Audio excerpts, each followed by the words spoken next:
Welcome everyone to the House Committee on Judiciary and Hawaiian Affairs. It is 2 p.m. March 17th here in conference room 325. We're here for the purposes of hearing numerous measures or Senate bills that have crossed over. If you're testifying today, if you could limit your testimony to 2 minutes, I'll ask you to wrap it up at that point so we can get through all the testifiers and be able to go to decision making.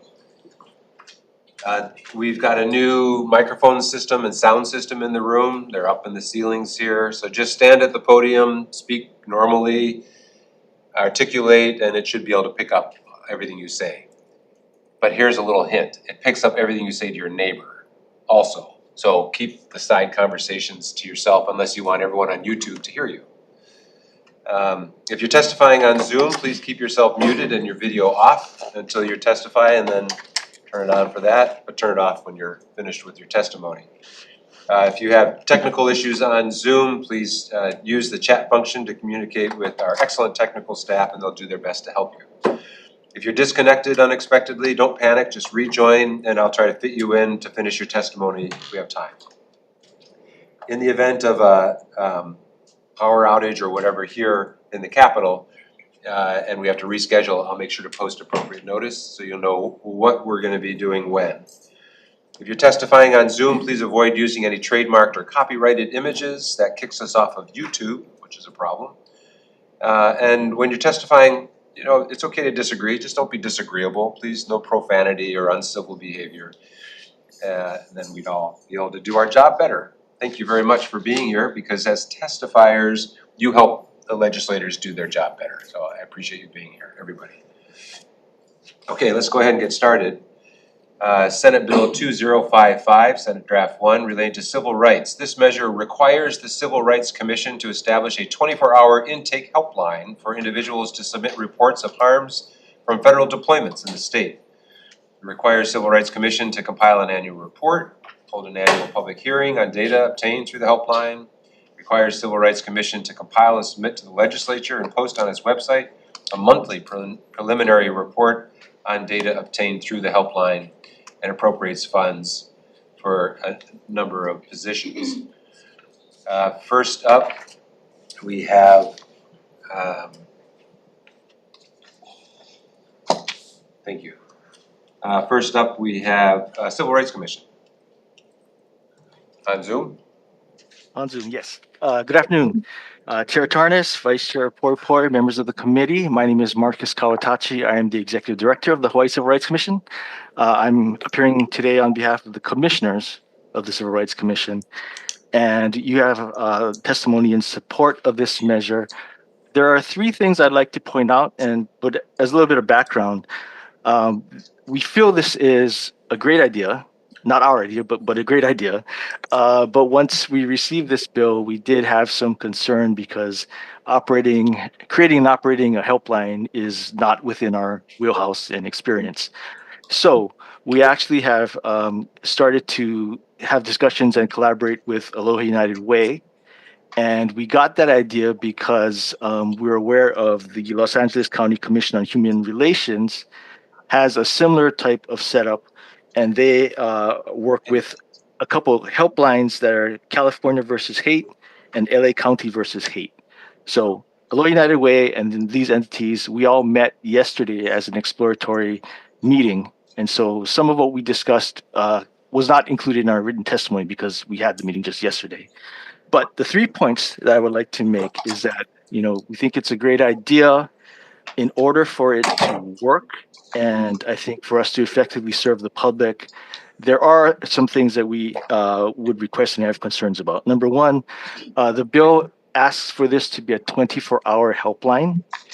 That seems like it's a pretty difficult thing to achieve. And when we talk to Aloha United Way, what we would like to do is, if they're agreeable to all that, is to have usage of their 211 helpline, which is an existing and the state's only comprehensive health and human services information and referral hotline. And so their hours of operation for live calls are 7 a.m. to 10 p.m. So in terms of having live responses, we think that perhaps there might be a limitation, at least initially, to something like 7 a.m. to 10 p.m., we could take in calls and messages and have them returned as soon as possible during the operating hours. So that's number one, the 24-hour aspect of it. Number two, there's a concern about the possible effect on federal funding that we and also Aloha United Way receive. And I mean, this is specifically about federal troop deployment, federal law enforcement, and immigration enforcement operations in the state. It's a bit on the nose, I mean, in terms of maybe drawing the attention of the federal government. And so our request would be to expand it to be civil rights issues and civil rights violations in general, broaden it a bit. Those could include the things that were specifically enumerated in the bill. So that's two. And we do have a concern about federal funding, and that also was sort of an issue that was raised when we talked to the folks in California. Number three, the request would be that there be an appropriation for a considerable amount of funding. And I know that this is a pretty bad time to consider that, but I think in order for us to have staff, have collaborations with various entities, we would need that funding for it to be an effective thing and to serve the public. So happy to answer any further questions you might have. Real quick question, how much funding? We had asked, and I mean, this is really kind of ballparking, right? We don't know what it will take to create this helpline. It was personnel costs, annual personnel costs ranging from $350,000 to $430,000. So that would be anticipating 5 additional positions of various types. We had sort of ballparked also $500,000 per year to ensure for contract funding with the Aloha United Way 211 system that already exists. That's to ensure robust coverage and support services. Also, sort of initial website and database development costs estimated between $70,000 and $225,000. Great, thank you. I just wanted to make sure everyone understood what you had put in your testimony, which was very helpful, because we need to know how much this is going to cost to actually do it properly. So thank you very much. Yep. Thank you. Certainly. Next, we have the State Health Planning and Development Agency in support, not present. Next, we have Shelby Billionaire on Zoom, not present. He's in support. Next, Liza Ryan Gill, Hawaii Coalition for Immigrant Rights.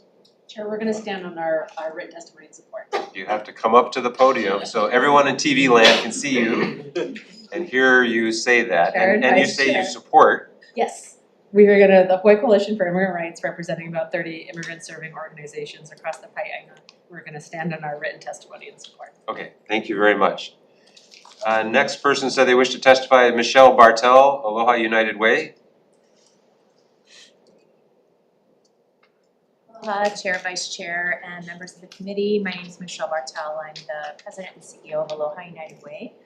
We provided testimony with comments. We are very supportive and we really believe that it's important for our state to have a helpline that's going to, be an avenue for folks to report civil rights violations.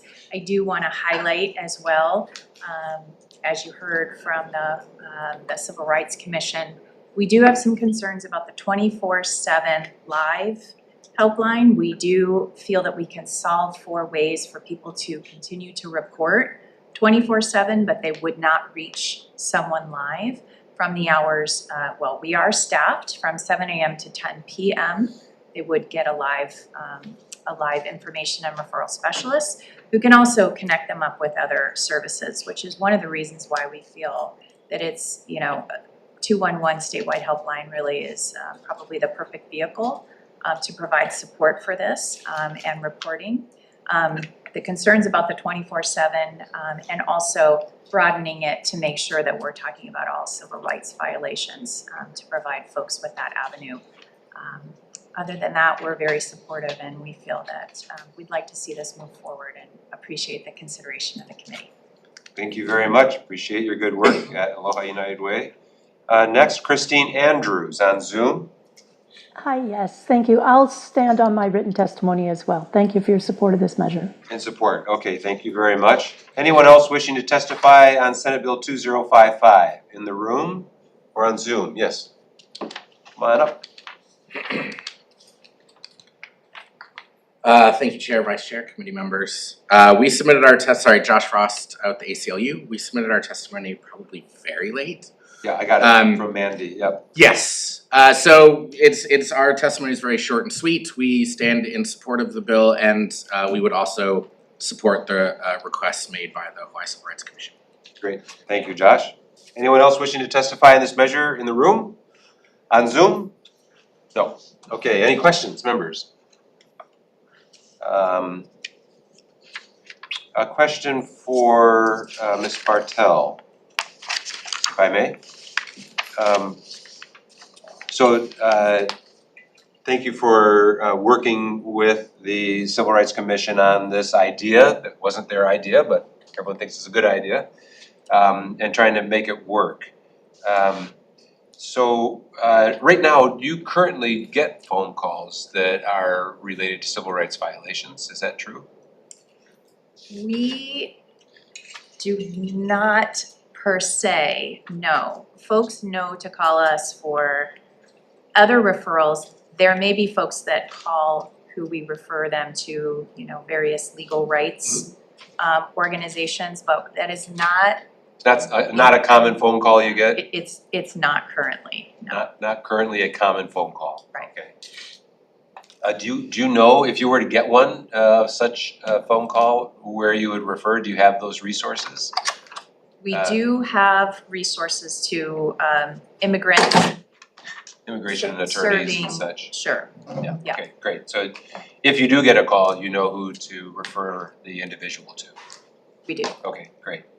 And then the second question is just on the mechanics. But can I go back to that point? Of course. Because this is totally anonymous, we would not be able to provide specific reporting if that's something that was needing to be provided later. We can say how many referrals we've provided to those It's just that, organizations, yeah, but it wouldn't be, the data would not be collected in such a way that we'd be able to provide any real meaningful reporting on it, if that makes sense. well, it's not identifiable data.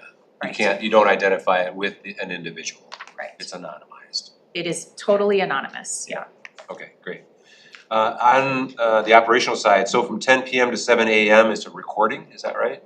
So yes, you can leave a message and get a call back the next morning. Okay. We can also, through our IVR, which is our, automated press 1 for, to make a report, press 2 to leave a message.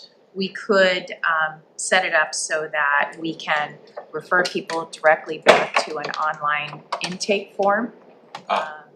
So we could provide some other measures for people who are able to self-serve through that IVR, so they wouldn't just be limited to leaving a message and getting a call back the next morning. Got it. Yeah. Do you do that now? Refer people to an online intake form or anything We like that? don't have any programs like that set up right now, but it's easy enough for us to do. But that's something you can contemplate doing if needed, okay. Yeah. Okay, great. Well, that's all the questions I have. Any other questions, members? If not, thank you very much. I appreciate your willingness to continue the conversation about this measure. Thank you. Okay, no further questions. We'll go on to the next measure. Senate Bill 2152. Senate Bill 2152, Senate Draft 2, proposing an amendment to Article 6, Section 3 of the Hawaii State Constitution to increase the mandatory retirement age for state justices and judges. First up, we have Judge Kim from the judiciary. Chair Hannes, Vice Chair Boyd. On behalf of the judiciary, I'm currently a Chief Court Administrator. I was a judge, but no longer a judge because on my birthday, 70, the Constitution told me that I should leave. This bill is a judiciary bill. The judiciary is the third branch of government. We believe, and our Chief Justice and our team members believe that this will help us in administering cases, retaining trained, experienced judges, and that there are safeguards. I followed up last time. this body, this committee had passed out the House bill, but it didn't make it on crossover. However, this is the last opportunity, the Senate bill, which will go to finance after this. There is in place a system that if individual judges or justices are unable to carry out their duties, either mentally or physically, that we have a process for removal. And so not all judges are gonna wanna work till 75, but it does allow flexibility. And lastly, I know 2 minutes. Lastly, there are many attorneys who have worked in private practice, attained experience, whether it be in trial or in some aspect of the law, and in the closing years of their career, may consider serving the public through becoming a judge. That's what I did. I had already been in practice for many years, decades, and it was an opportunity to serve, just like you do, to serve the public. And so I really encourage you, I know you voted for this bill in the House version, please support us again. And moreover, speak to your colleagues, because it's gonna go to finance, and we're hoping that we'll get a chance to go to conference if need be. Thank you. Thank you very much. Next, Office of Public Defender. Ms. Chang, welcome. Please proceed. And good afternoon, Chair Tarnas, Vice Chair Poy, and members of the committee. The Office of the Public Defender stands in strong support of this measure. Our office appears at all levels of the judiciary throughout the state of Hawaii. This starts at district court, family court, circuit court, the appellate courts, both the Intermediate Court of Appeals and in front of our Hawaii Supreme Court. We feel strongly about this because we have seen too many judges who have many more years to serve have to retire just because of their age. And we agree and echo what Judge Kim said, that we believe as the attorneys who practice in front of these judges regularly, that there are enough safeguards in place to ensure that age is not a barrier to effective judicial service. I'd also like to highlight that in the 20 plus years or around 20 years now that I've been doing this, we are seeing younger and younger applicants apply to be judges, which is not on its face a bad thing. But what makes a good judge, in my humble experience, are those that have the experience and institutional knowledge to serve. And what we want to do, as Judge Kim stated, is to encourage people who have a thriving and long career, then use all of that knowledge and experience before they sit on the bench, because it is such an important position. So for all of those reasons, we stand in strong support of this measure and urge this committee to pass this bill through. Thank you. Thank you very much. Next, Kat Brady, Community Alliance on Prisons on Zoom. Not present. In support. Next, Drew Hara, Earth Justice on Zoom. Aloha, Chair, Vice Chair, committee members, Drew Hara, Earth Justice. So we'll stand on our written testimony in support, and just add that from an attorney's perspective, the administration of justice and society at large really benefit from a stable and experienced judiciary. We've lost some really great judges in the last few years to retirement who still had some good years left in them. And if folks think that they want to stay and are capable to stay beyond 70, we support that. So mahalo for the opportunity to testify. Thank you very much for your testimony. Next, Catherine Lowenberg on Zoom. Not present. Next, Novali Sakai on Zoom. Not present. And members, I want to point out that we did receive testimony from retired Chief Justice Mark Rechtenwald in your written testimony. Is there anyone else wishing to testify on Senate Bill 2152? Chair? Yes, Mr. Gloyu. Yeah. Good afternoon, Michael Gloy Jr., he, him pronouns. I'm president of Pride at Work Hawaii. Pride at Work, for several years now has testified in support of this bill. I'm sorry we missed it on this agenda, but we're glad to be able to testify in strong support of this. As the speakers before us, having someone forced to retire at the age of 70 just is not fair. I do want to share a personal anecdote. When I was at the opening of Chief Justice Moon's center here in Kapolei, he lamented that how he wished had been able to serve even 5 more years, and had he had been able to, I believe he would have, had he had the opportunity, I believe he would have served. We lost that opportunity of having a excellent jurist as former Chief Justice Moon, to be able to serve. So in his honor and in his memory, I do ask that you move this bill forward and pass it out so other people have the opportunity to serve and are not waylaid by this arbitrary 70. So thank you for the opportunity to testify, and I encourage you to pass this bill. Thank you very much. Anyone else wishing to testify on Zoom or in the room? If not, questions, members? Yes, Representative Shimizu. Judge Kim. Thank you for being here. Sir. I'm just wondering, how old are you right now? 71. 72 in July. But my term wouldn't end until November 2027. I see. Thank you. Okay. That's all I wanted to know. Thank you. Get very fit and able. I have a question for you, Judge Kim. Sorry. Any other questions, members? What's the cost implications of this? Since this is going to finance next, I want to be able to speak to that. Can you describe what you see as the cost implications? Well, remember, the judges pay into the system. Their retirement, we contribute our salary to the system. Because of that, I don't see really an impact financially. There may be an impact because it's going to be part of the election, but just think of it this way. The longer a judge sits as he's working or she's working, their life expectancy is diminishing.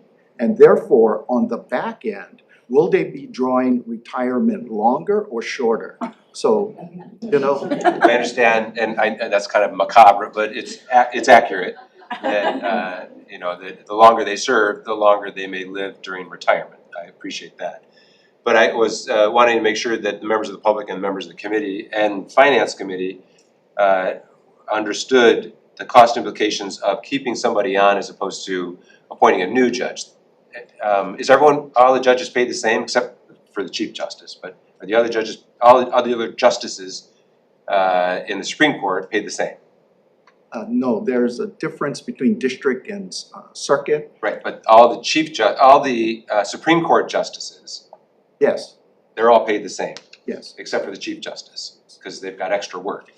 Okay, so if somebody has to retire at 70, governor appoints a new person, it's the same cost, right? Yes, to a certain degree. What would be the difference? But if there are 10 judges that are approaching 70, the impact it's arbitrary. All it is a date. And so to that extent, the administration of justice, if we keep churning for new judges, the longer we can keep them, you maintain the status quo. Because remember, for each judge, you have to go through judicial selection, you have to have an appointing authority, they have to come to the Senate. And so it brings continuity. Understood, but I'm just trying to look at fiscal impact. Yeah, I'm not too sure that the reasoning in finance is based on financial concerns. I think it may be more of a policy concern. Do we really want to keep people longer, or should we in government, not only in the judiciary, but in the legislature or the governor's office, let's set 70 so that we don't have that. But that's you're going far afield here, Judge. I just wanted to talk about fiscal impact because that's what I have to talk to finance about. They may have other objections, and I appreciate that may be the case, policy objections, but I just wanted to make sure that my thinking was correct, that it's pretty much even. Yeah. It's not going to be any change in fiscal impact if we keep somebody on for another 5 years, as opposed to appointing a new person. I would agree with that. Okay, just checking. Okay, thank you. Sorry, I That's okay, that's okay. You've got a agile mind. So you're still working. It's all good. Thank you. Thank you, Judge. Any other questions, members? If not, thank you very much for the testimony. Let's move on to the next measure. Senate Bill 2247, Senate Draft 1, relating to political fundraising by executive branch employees. This measure prohibits any executive branch employee who is nominated or appointed by the governor to a compensated position subject to confirmation by the Senate from engaging in certain campaign fundraising activities.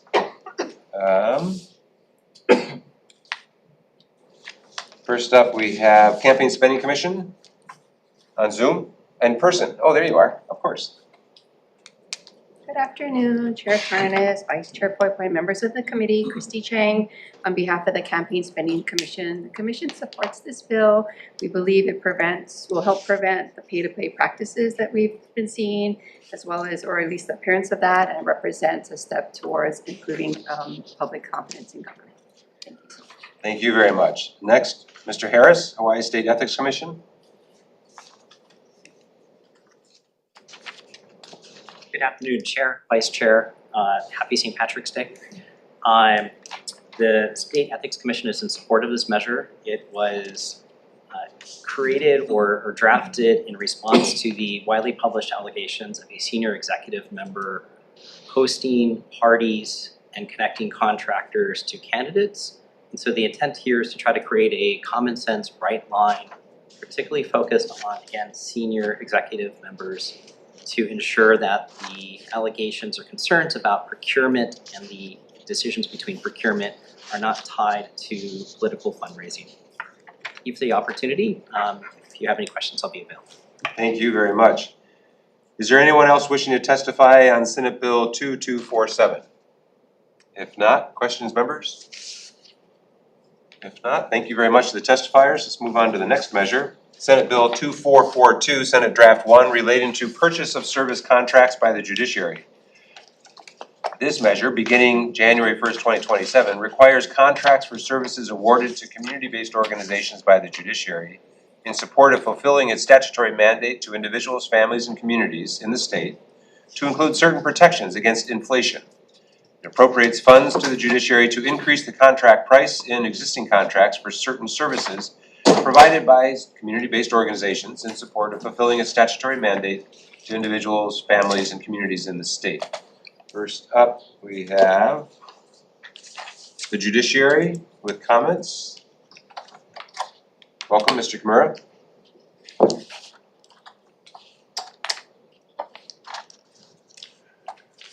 Good afternoon, Chair Tarnas, Vice Chair Poi Poi, members of the committee, Brandon Kimura, Administrative Director of the courts.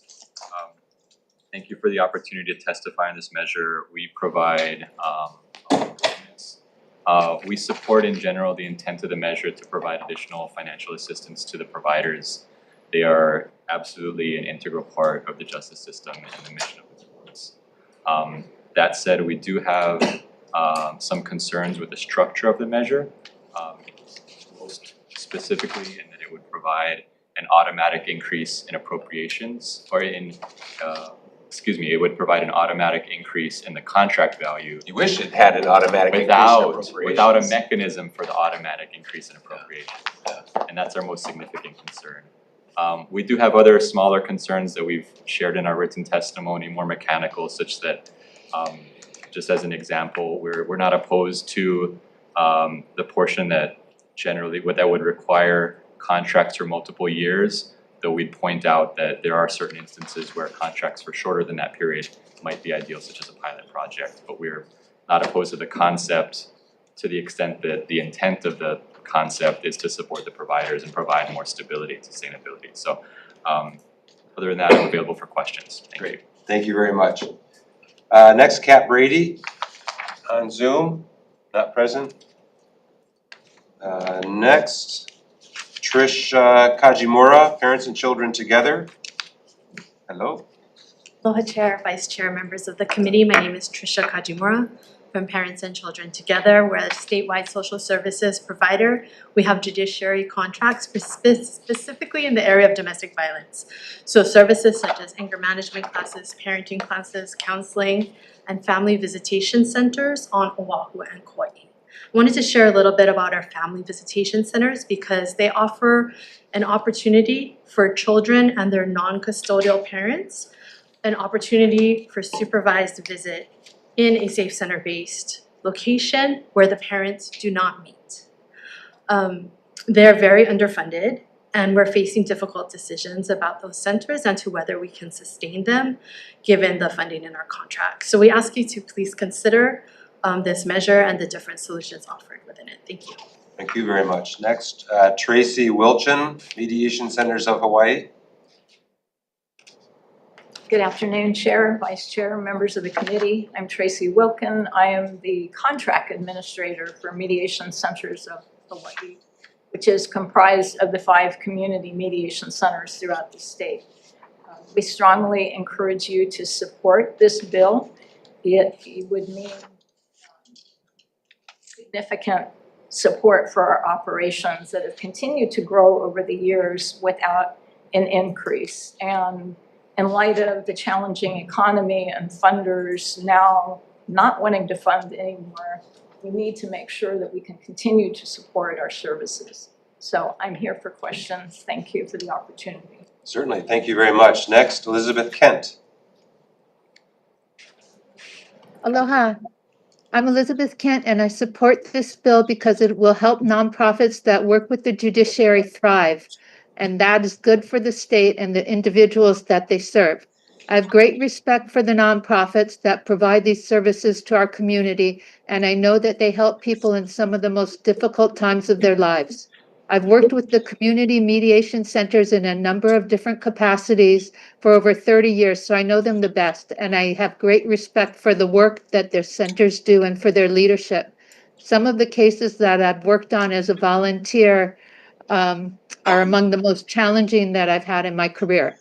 As a small business owner, I know that it's difficult to run a business when you don't have a steady stream of funds and can't plan for the future, and when costs rise, but your income doesn't.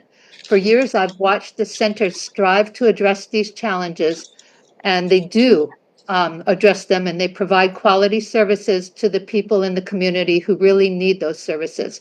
This bill could help them move from striving to thriving. I'm confident that the stability that this bill would provide, and with the appropriate appropriations from the legislature, that they will be able to achieve that stability and to provide even more services that help our community. And I urge you to pass this out of the committee. Thank you. Thank you very much, Ms. Kent. Anybody else wishing to testify on Senate Bill 2442? Yes, please come on up, introduce yourself. Aloha, Chair, Vice Chair, members of the committee. I'm Betty Lou Larson with Catholic Charities Hawaii. We have submitted a written testimony. We just want to comment that along with almost 80 other organizations in the True Cost Coalition, that we see agencies struggling. We see that in some cases our programs haven't received a compact increase in 10 years, and that's really hard to retain staff. So we really not only appreciate you hearing this bill, but keeping in the portion that talks about inflation protections. This allows agencies to plan ahead, to know a little bit of what's going to happen in the future, and most importantly, to retain staff. We all know that people are voting with their feet. They're moving out of Hawaii. We need to keep these dedicated individuals who want to serve the public, who have the skills to serve, to retain them by knowing that there will be monies there to keep them employed and to give a small increase at least for inflation purposes. So we thank you very much for this bill, and we hope you will pass it. Thank you. Thank you very much. Anyone else wishing to testify? Please introduce yourself. Chair Tarnas, Vice Chair Poi Poi, and members of the committee. My name is Hannah Lesiak, and I'm testifying on behalf of the True Cost Coalition in strong support of SB 2442. The True Cost Coalition represents more than 80 community-based nonprofit organizations serving over 500,000 individuals in the state every single year. We deeply appreciate the funding that was provided in Act 310 last year, but there's one thing that I want to make clear. The federal funding cuts and freezes did not create a new problem, they exacerbated an old one. Many of our member organizations, many of which you've heard from today, haven't received increases in their governmental contracts in over 10 years. And, you know, we put out a survey for our members and we determined that the cost of providing these services has increased by about 40%. These organizations are our safety net and we have to ensure that this net does not fray. Thank you very much. Thank you very much. I'm told online, Ms. Cheney is wishing to testify. Is that on this bill? 244, oh no, it's on another bill. Are you wanting to testify on this bill, Ms. Cheney? Yes, sir. Please, go ahead. Thank you. Yasmin Cheney for the Commission on the Status of Women. I'll keep it brief. I feel like Elizabeth Kent summarized a lot of the points that I would make. The Commission stands in support of this measure and the critical work that these organizations provide to the community. Thank you very much. Thank you very much. Anyone else wishing to testify on this measure? If not, questions, members? Question, Chair. Yes, Rep. Shimizu. Judiciary, please. So as one of the testifiers just testified with no raises, are your vendors just holding their price with no increases year after year? Is that the situation? Thank you, Chair, for the question. To be honest, offhand, I do not have that level of granular detail because we have, I would say, probably about 30 to 40 contracts or so across the state that are in this category. I would not necessarily be in a position to dispute that as well. So if the providers are sharing that, I'm not in a position to dispute it. Mechanically, when we issue the RFPs and we receive their bids and their assessment of what they're willing to accept for the services, so we go with that. But that's, that may be a challenging way to do it when we have, nonprofit providers in this approach. So I'm not suggesting that that's representative of what they need to cover their overhead either.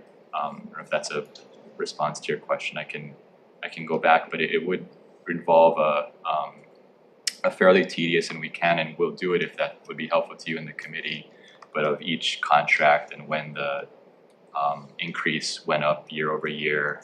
I will say that in addition to the providers' various costs that change year over year operating, whether it's insurance or rent or salaries or things like that, the services are also changing a little bit year over year as they're becoming perhaps more complicated beyond just the volume of services that they're delivering.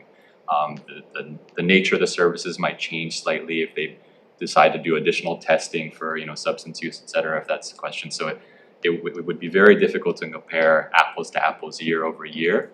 But in the general sense of are they doing more with less, I would defer to the providers to answer that question, and I wouldn't oppose that. Do you know if as you create the RFPs, if those numbers are pretty static, or are you adjusting them also? The numbers in the RFPs or the nature of the services? Just numbers, because we're talking about monies at this point. Yeah, when we draft the RFPs, we draft like the nature of services and the scope of services, the types of population that we'll need to serve, or that we're asking the provider to serve, the kinds of services that they will provide. The providers respond to the RFP with the amounts that they're willing to do that for. Okay, thank you, Chair. Any other questions? I have a question. When you send out your RFP, do you give any guidance as to the allowable budget that could be requested?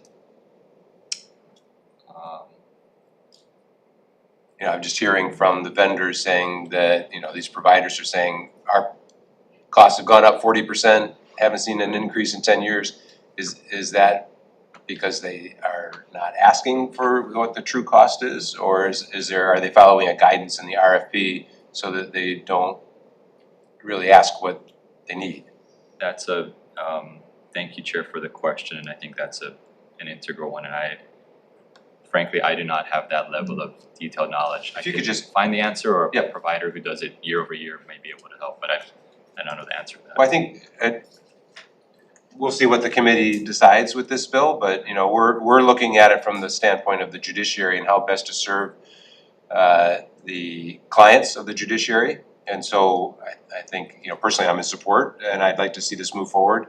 But the finance committee is gonna have to really have a better idea about current practice.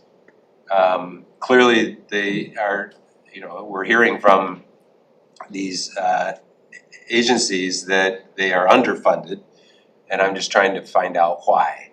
And so if you could go back and do your homework on that, so that when it does hopefully get a hearing in finance and that we can discuss this further, we can have a better idea about that. You know, it is gonna be a challenge to give an appropriation when there's not a set dollar figure, because it's just pegged on, you know, consumer price index or inflation or something. But maybe there's a way to address some of these concerns by increasing the amount that you're willing to pay for current contracts, so that they're not so far behind.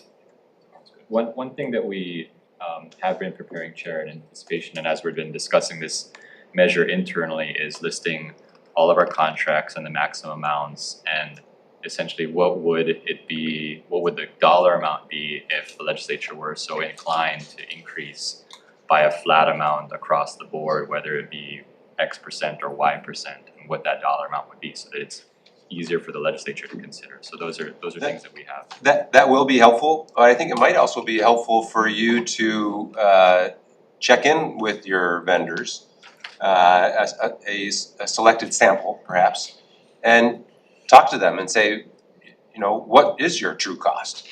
And try to get a handle on what that is. You as the, you know, contracting agency, I think that would be useful information for you. Absolutely. You know, because you want to make sure that they can continue doing this good work and they can keep their employees employed so that they can provide this service to the judiciary. But it seems like, you know, I'm hearing from these agencies a cry for help. And I know from across the board, the economy is in tough shape and people will leave their jobs if they aren't compensated enough. And I don't wanna see an exodus from these agencies that are doing good work for us. Absolutely. So, yeah, if you could follow up on that, we'll see what the committee decides to do with the bill, but all those conversations, I think, are the ones that finance will need to, you know, to have with you, and so the better equipped you can be with that information, that would be great. Okay, great, thank you very much, Mr. Kimura. Thank you. Any other questions? For mediation? Yes, please go ahead, Rep. Cochran. For mediation, hi, aloha, thanks for being here. Hi. And so you mentioned that you folks have centers in all the counties? Yes, So are so you- there's one on Oahu, one on Maui, one on Kauai, and two on the island of Hawaii, and Maui handles services for Lanai and Molokai. Okay, excellent. And so, because I know county funds Maui Mediation Services, so you get state funds, county funds, you get federal funds? None of us get federal funds. Unfortunately, we were gonna do that before things got bad. Not all of us get county funds. So on Oahu, we do not get county funds. So each center is independent, and so we have different opportunities on our respective islands. And then together, under our umbrella organization, Mediation Centers of Hawaii, we have a contract with the judiciary.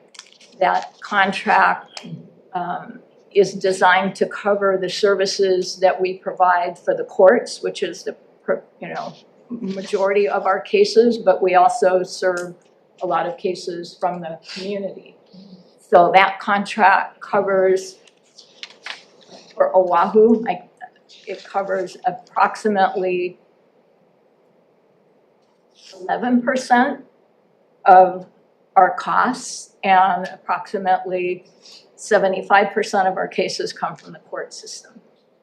And of course, the other cases we're keeping out of the court system.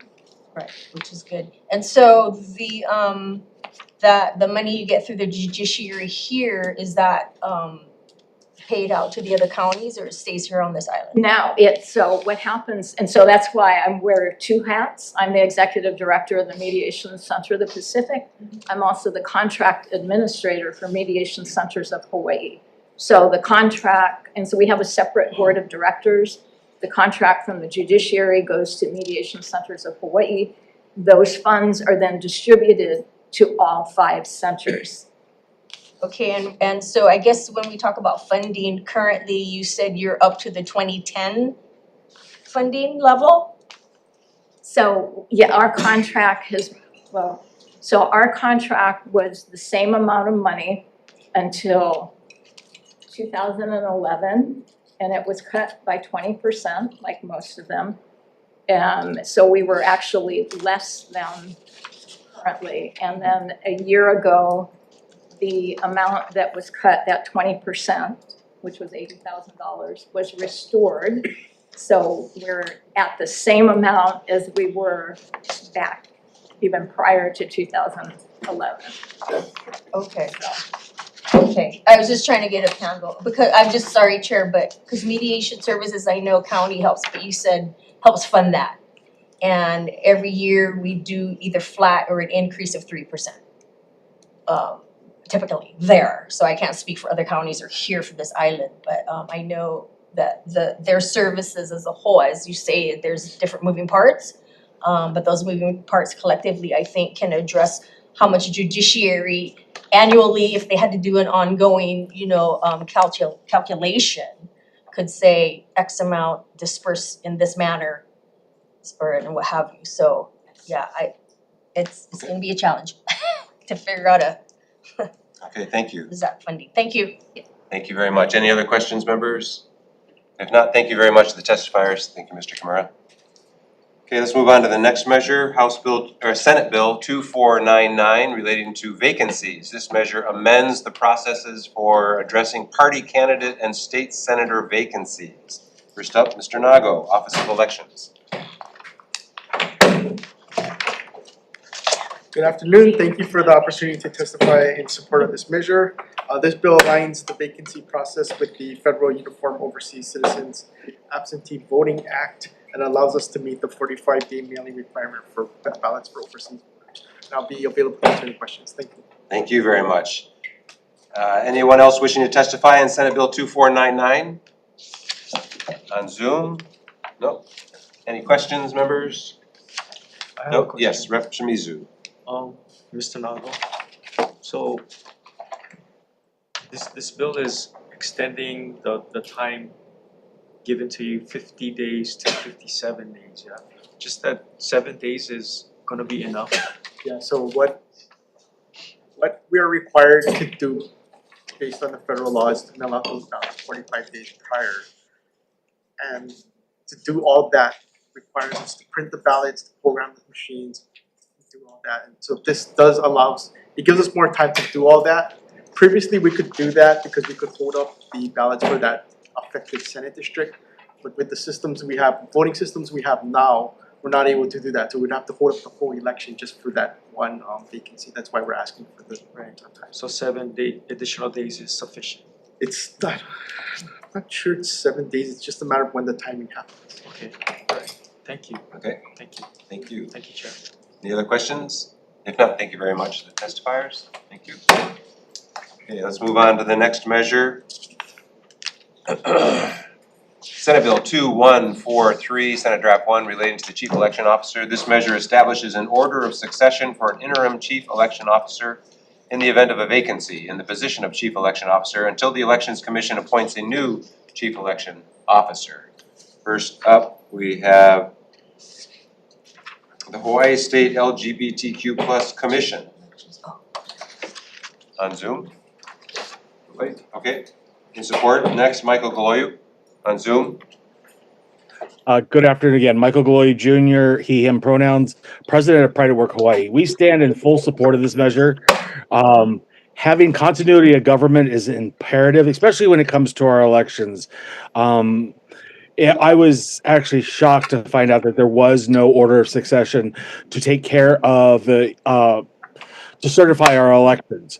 Should something happen, God forbid, to Scott Nago or any chief elections officer, we would have nobody to be able to replace them, especially if the Elections Commission could not figure out who to hire or hire somebody to replace them. So we also want to take this opportunity to thank the election deniers that caused such a havoc at the Elections Commission's meetings, because had they not been doing that, this this problem would never been brought to light.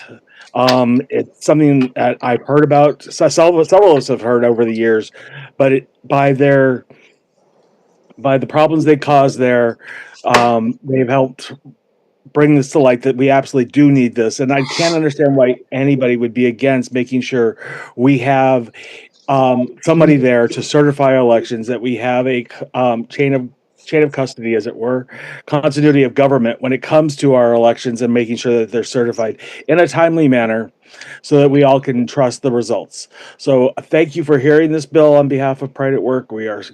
We stand behind it 100%, and we encourage you to pass it out. Mahalo for your time, and have a good afternoon. Thank you very much. Mr. Billionaire on Zoom, not present. He's in support. Next, Hoku Pak on Zoom, in support, not present. Jamie Detweiler on Zoom. Please proceed. Hello, Chair Tarnas, Vice Chair Poi Poi, and members of the committee. Jamie Detweiler, Hawaiian Islands Republican Women. While we support the need for a successor for the Chief Elections Officer, should that position become vacant, we are in opposition to SB 2143 SD1 because if it is passed as written, it would grant bureaucratic control and government authority to partisan stakeholders, such as the General Counsel, who is listed as one of the proposed temporary acting Chief Elections Officer. I would like to respectfully recommend the following amendments. 1, include a specific time frame of 30 days for the Elections Commission to fill the CEO vacancy as described in the current law. Number 2, remove the General Counsel as a temporary CEO successor option due to a conflict of interest, as the General Counsel represents the Chief Elections Officer in current legal proceedings.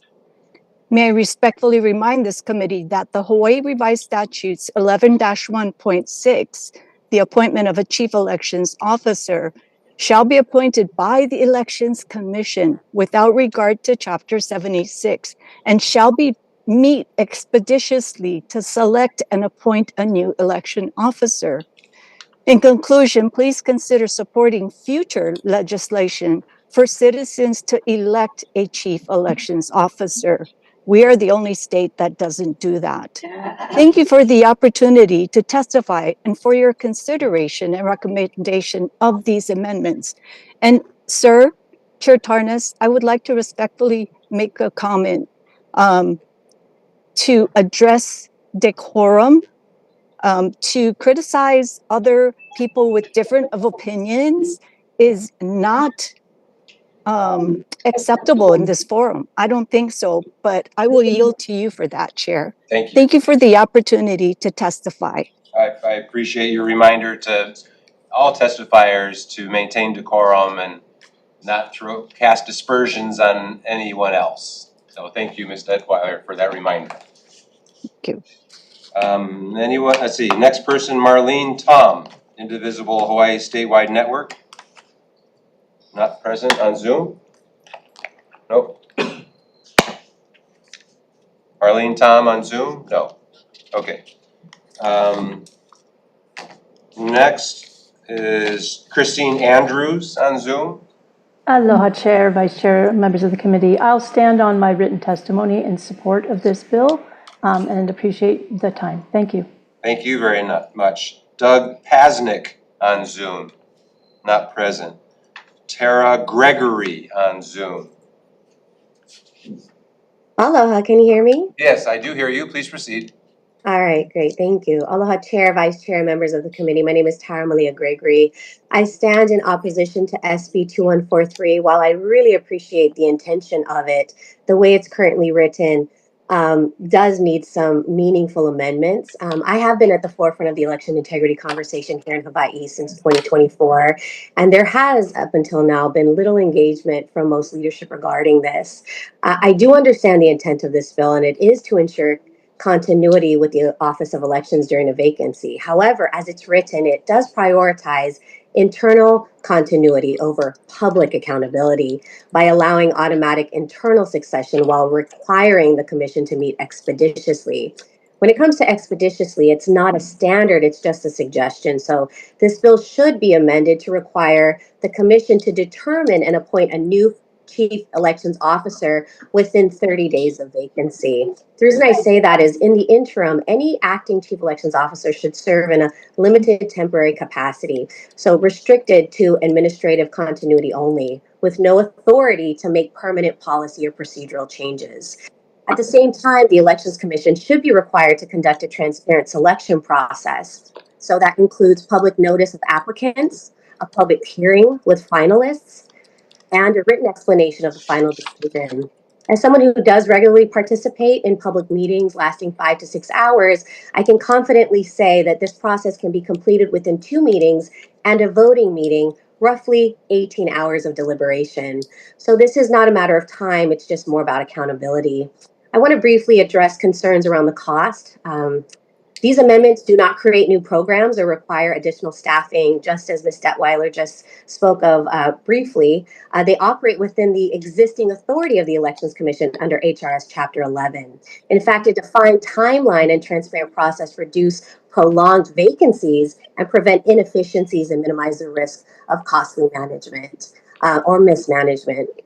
I just want to be clear that this is a great election year for us to rebuild voter trust and not deepen the mistrust throughout the unclear and unacceptable processes. So for these reasons, I respectfully urge you to oppose this bill unless it's amended. So mahalo for your service and mahalo for the time to speak. Thank you very much, Ms. Gregory. Anyone else wishing to testify on Senate Bill 2143? If not, questions, members? Seeing none, thank you very much to the testifiers. Let's move on to the next measure. Senate Bill 2532, relating to the Campaign Spending Commission's electronic filing system. This measure amends various sections of the Hawaii campaign spending laws by requiring designated campaign finance forms to be submitted electronically through the Campaign Spending Commission's upgraded electronic filing system. First up, we have Ms. Chang, Campaign Spending Commission. Good afternoon again, Chair Tarnas, Vice Chair Poi, members of the committee, Christy Chang on behalf of the Campaign Spending Commission. This is the Commission's administrative bill, which we of course strongly support. It's basically a housekeeping measure. Last session, we thankfully received funding to upgrade our electronic system from all of you, which thank you very much. And what this bill does is to amend various portions of the statute to align with that new system that we have. I'm available for any questions. Thank you very much. Next person said they wish to testify is Christina Holt on Zoom, not present. Is there anyone else wishing to testify on Senate Bill 2532? Any questions, members? Seeing none, thank you very much to your testimony. Let's move on to the next measure. Senate Bill 3076, Senate Draft 1, relating to tobacco enforcement. This measure updates tobacco enforcement laws to confirm the authority of the Department of Taxation and the Department of the Attorney General to inspect and seize tobacco products, including electronic smoking devices and e-liquids. It clarifies that untaxed tobacco products are subject to forfeiture as contraband without regard to the procedures set forth in Chapter 712A, Hawaii Revised Statutes, in the same manner as untaxed cigarettes. First up, we have the Attorney General on Zoom or in person. Welcome. Good afternoon, Chair, Vice Chair, members of the committee. My name is Chelsea Okamoto. I'm a Deputy Attorney General and the Unit Supervisor for the Tobacco Enforcement Unit. Thank you for the opportunity to testify on this measure, and you have our written testimony. And this committee previously heard the companion bill, so thank you for hearing that bill as well, and apologies if this sounds like a broken record. The department is in strong support of this measure. On January 1st, 2024, a new excise tax on electronic smoking devices and e-liquids went into effect pursuant to Act 62. So we're asking that updates be made to HRS Chapters 245 and Chapter 712A to strengthen and expand that enforcement authority of both our department and the Department of Taxation to just confirm and ensure that these newly taxed tobacco products are covered. So what we really want to see is that enforcement parity between these old tobacco products like cigarettes and these newly taxed tobacco products. So we ask this committee to pass this bill. Thank you for the opportunity to testify. Thank you very much. Next, Department of Taxation. Good afternoon, Chair, Vice Chair, members of the committee. Clinton Piper, Department of Taxation. While the Department of Taxation appears chronologically first in this bill, the Attorney General does take lead on this, so I will be deferring to the Attorney General's testimony, asking to incorporate it as my own. Thank you. Thank you very much. It's always nice to have smart attorneys that you can turn to and say, that's what I meant. Thank you. Next, Hawaii Public Health Institute. Kevin Ramirez. Welcome, Mr. Ramirez. Good afternoon, Chair, Vice Chair, and members of the committee. Kevin Ramirez, the Program Manager for the Coalition for Tobacco-Free Hawaii, a program of the Hawaii Public Health Institute. Tobacco-related disease remains the #1 cause of preventable death in our state. So best practices show that restricting access and taxing these products reduce consumption. Much of the work at the coalition is centered around advocacy and education around legislative efforts that better protect our community. And an essential function of legislation is the ability for enforcement. So we support any measure that would provide our regulatory agencies to do the best job they can enforcing tobacco legislation to better protect our community. So thank you for the opportunity to testify and support. Thank you very much, Mr. Ramirez. Thanks for your good work. Anyone else wishing to testify on Senate Bill 3076? Please, come on up. I saw you submitted testimony. I didn't see that you were going to be here in person. Please, go ahead. Thank you, Chair Tarnas and Vice Chair Poipoy and members of the committee for the opportunity to provide testimony in person. And I am Lola Irvin with the Department of Health, and we are very glad to work with smart attorneys with the Department of the Attorney General. And we strongly support SB 3076 SD1. As it is written in Act 62, the Attorney General with the Department of Taxation are investigating and enforcing the increased cigarettes tax for electronic smoking devices. What SB 3076 will do is then provide them with the enforcement. And so from a Department of Health perspective, we do care about the health outcomes for our youth.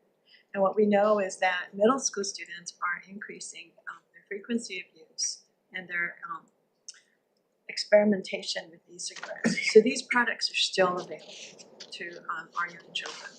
And so the ability for the Attorney General's office and their inspectors to enforce Act 62 and take these products off the shelves, products which should not be, so because they're not paying taxes, will also help them with what's happening with our children. So thank you so much for the opportunity to provide testimony. Thank you very much. Anyone else wishing to testify on this measure? If not, questions, members? Rep. Shimizu. Thank you, Chair. Department of Health. I'm just curious, if this bill gets passed, how does the enforcement proceed from this? Thank you, Representative Shimizu. That is a very good question, and that is actually a very practical and operational question that I would turn to the Attorney General's office that does the enforcement. We're supportive. We do provide education and support them in their education of retailers, but really the enforcement does fall to the Attorney General's office. Ms. Okamoto, would you be able to assist us in explaining the enforcement procedures? Sorry, Rep. Shimizu. I just want to make sure I'm understanding the question. Your question is about the e-cigarettes, if we come across it in the field, what the enforcement procedure is at that point? All of it. So under this bill, what it would look like.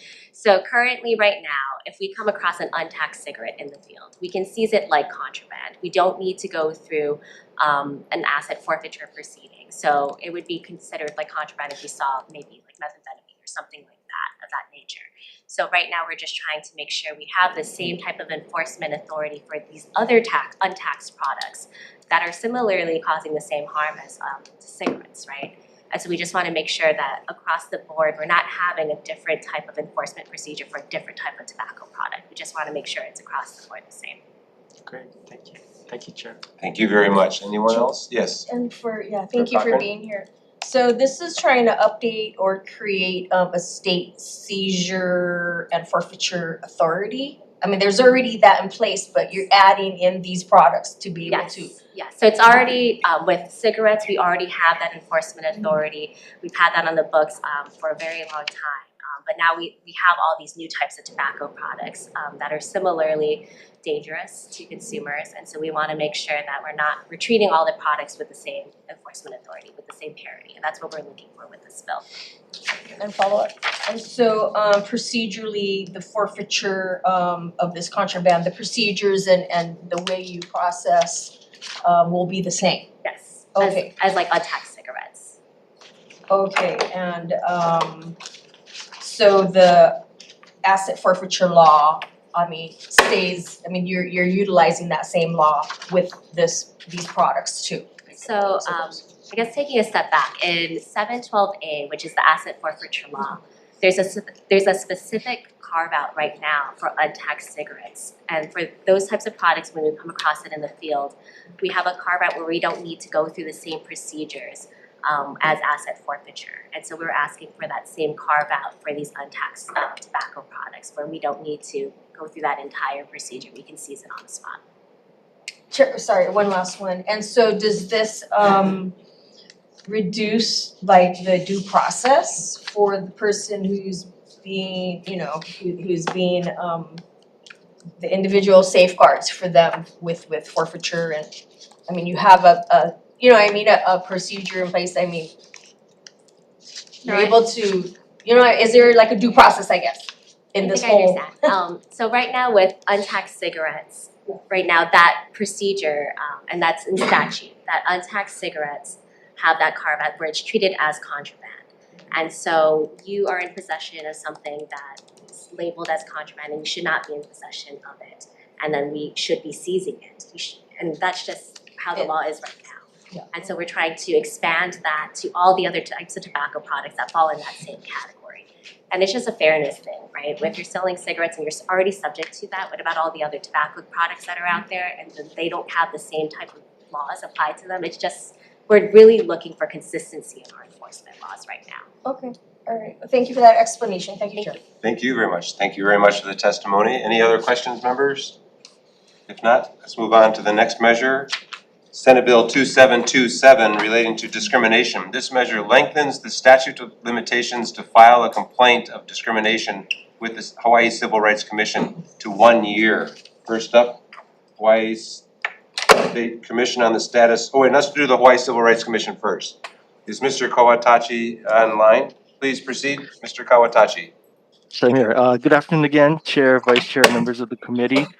Marcus Kawatachi, Executive Director of the Hawaii Civil Rights Commission. I've submitted written testimony on behalf of the Commission in support of this measure, and I'll stand on that, and I'm here to answer any questions you might have. Thank you. Thank you very much. Next, Hawaii State Commission on Status of Women, Ms. Cheney. Hi, good afternoon. Yasmin Cheney for the Commission on the Status of Women.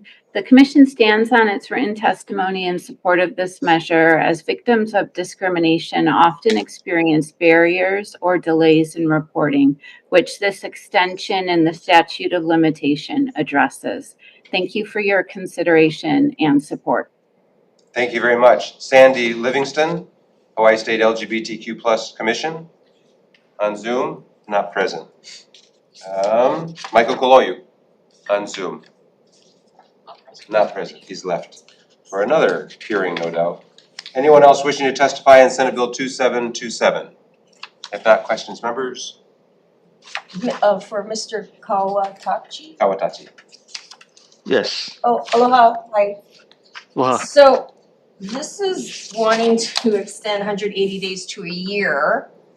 And I guess we're the shortest in the nation? Is that like what's happening here? Well, I mean, yes, the shortest, but there are other Others. states that have that statute of limitations as well. Yeah, and so, this is, hang on, it's just gonna go to stops here. I was just wondering for, financial implications, but, no, I just was curious, I mean, that's such a short time frame here. I'm surprised we're only now addressing it. How long has it been in play that we've been doing 180 days? Do you know? I think from the inception of the Hawaii Civil Rights Commission, which was in the early 1990s. Okay, all right, well, thank you for being there and doing what you do. Mahalo. Thank you very much. Any other questions, members? If not, thank you to the testifiers. Let's move on to the next measure. Senate Bill 2145 relating to recordings of law enforcement activities. This measure establishes the right of a person to record law enforcement activities and establishes a private right of action for any violation of the right to record law enforcement activities.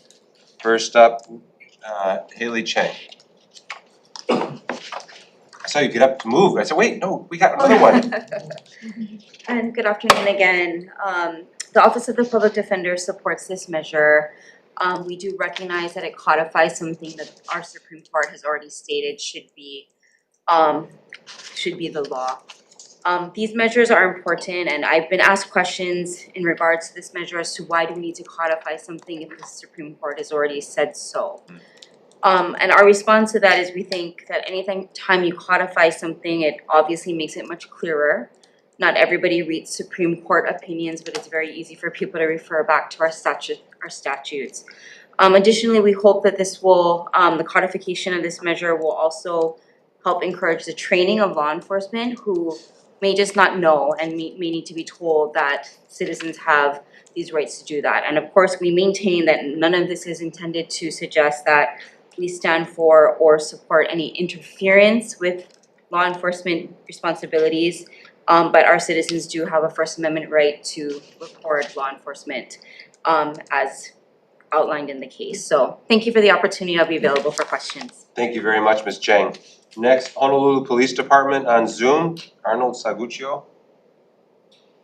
Hi, good afternoon, Chair Tarnis, Vice Chair Poi Poi, and committee members. Acting Major Arnold Saguccio, representing the Honolulu Police Department. The HPD stands by our submitted written testimony in opposition of this bill. I'll yield back the rest of my time to answer any questions, comments, or concerns. Thank you very much. Next, Liz Ryan Gill, Hawaii Coalition for Immigrant Rights in support. Next, Veronica Mendoza on Zoom in support. Next, Josh Frost, ACLU.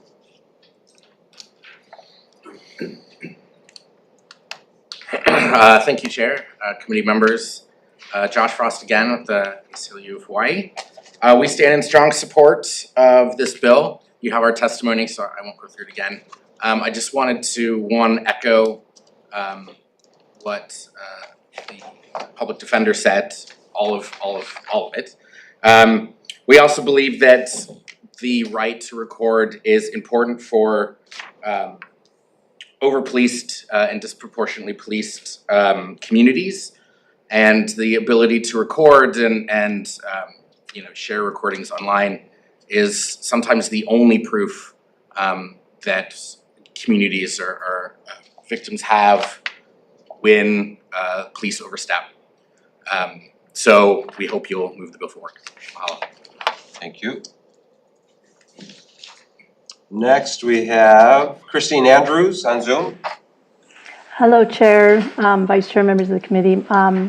I'll stand by my written testimony, but I do want to reiterate, as one who acts as a constitutional observer here on Maui, how important it is for us to be able to document actions of law enforcement and federal agents to ensure that people's rights are not being violated. We have witnessed people being murdered doing the kinds of things that I do, and there would have been no accountability were it not for people recording. So this says nothing about our local law enforcement, but I think there is deep concern in the community about actions of federal agents who are engaging in aggressive efforts to violate people's rights to do this. Thank you so much for your time. Thank you very much for your testimony. Anyone else wishing to testify on Senate Bill 2145? If not, questions, members? Sure. First, Rep. Garcia. Is the AG here at all? No. Nope. We have the public defender, but not the Attorney General. Ms. Chang, is she here? Oh, there she is. Hi. You mentioned in your testimony, which I agree with, it's a First Amendment liberty. It's already the law of the land per the Constitution to record. So what's the impetus of this bill if it already can be done? And has there been any cases where people have been, I guess, violated in their First Amendment rights to record here in Hawaii locally?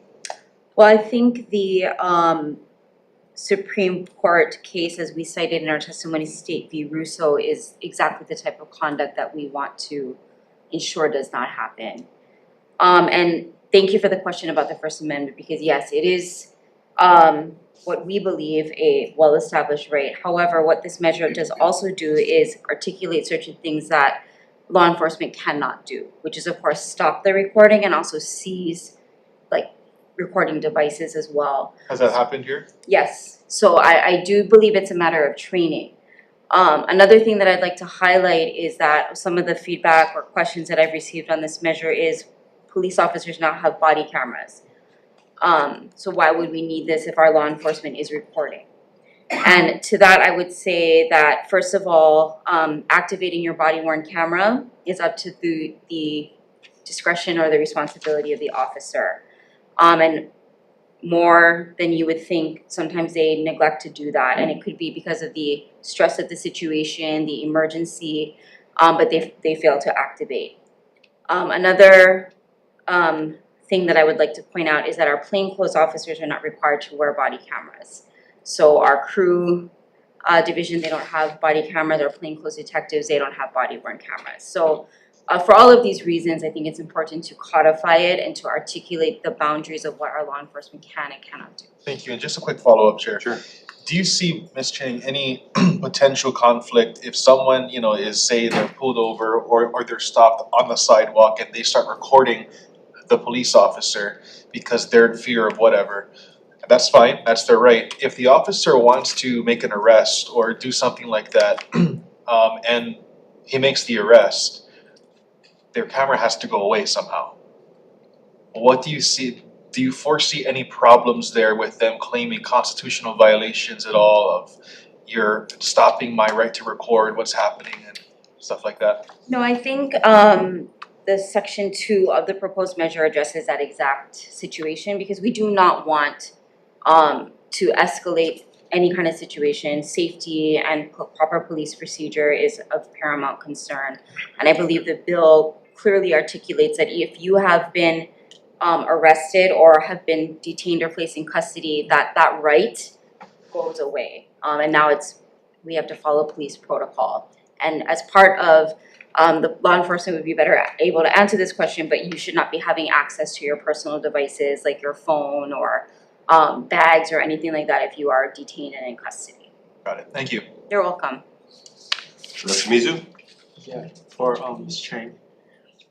I think you might have touched on the question. My question was gonna be, where is the line to determine quote interference with police activity? I don't think there's a bright line. I think it's gonna depend situationally, but I think that that is something that I believe the police will be hopefully trained to do. There are already many measures outside of recording of law enforcement that exist in our criminal code, such as interference with government operations, resisting arrest, things like that, things of that nature that are obviously not only not allowed but are already criminalized in terms of the public's interaction with law enforcement. Obviously, if anyone is impeding with the ability of law enforcement to meaningfully do their job, and I believe the case talks about that. Really what we're addressing is bystanders and people who are passively observing, who are recording. That is what my understanding of what the case is addressing and what this bill is addressing as well. Yeah. Yeah, so that's what the bill describes. Can I ask one? Sure. You know, I was looking at HPD's testimony, and one of their points is the bill does not protect private property owners' rights to privacy. If the bill is passed, people will be allowed onto private property that is not open to the public, such as someone's home, for the purpose of filming law enforcement activity. You have a comment on that? I would. I don't think there's anything in this measure that would permit someone else to then commit other crimes. That is describing would, in my opinion, would be criminal trespass. If they're alluding to the fact that part of a video from outside the property would perhaps catch a front yard or something of that nature, that's a different matter, but there's nothing about this measure, nor in good conscience would I as a defense attorney believe that that would be defensible to say that you have a right to trespass or commit another crime in order to execute a video recording of law enforcement. Okay, thank you. Thank you, Chair. Thank you very much. I have a question for the Honolulu Police Department. Are you still here? Standing by, sir. Thank you, sir. Could you help us understand what the training that you provide to your police officers on this particular topic of bystanders videotaping the officer? Well, it's a constitutional right for them to do so. Officers only can act upon situations where there's a criminality towards it. Filming our activities out on the street is almost welcomed by us. We also have body-worn cameras, like the first person that spoke about it. We also have that. We usually turn it on during interactions with the public when we're engaged in any type of investigation. I think we're really concerned about the broad word of law enforcement activities. With that word activities, it could mean anything. With the advent of drone technology, the ability for people to get up on high levels and start monitoring our training activities, SWAT tactics, just how we do our strategies in regards to dealing with criminals and stuff like that. I think it would be very dangerous and would lead to some officer safety issues and possible injuries. So it also would lead to crime scene protocols.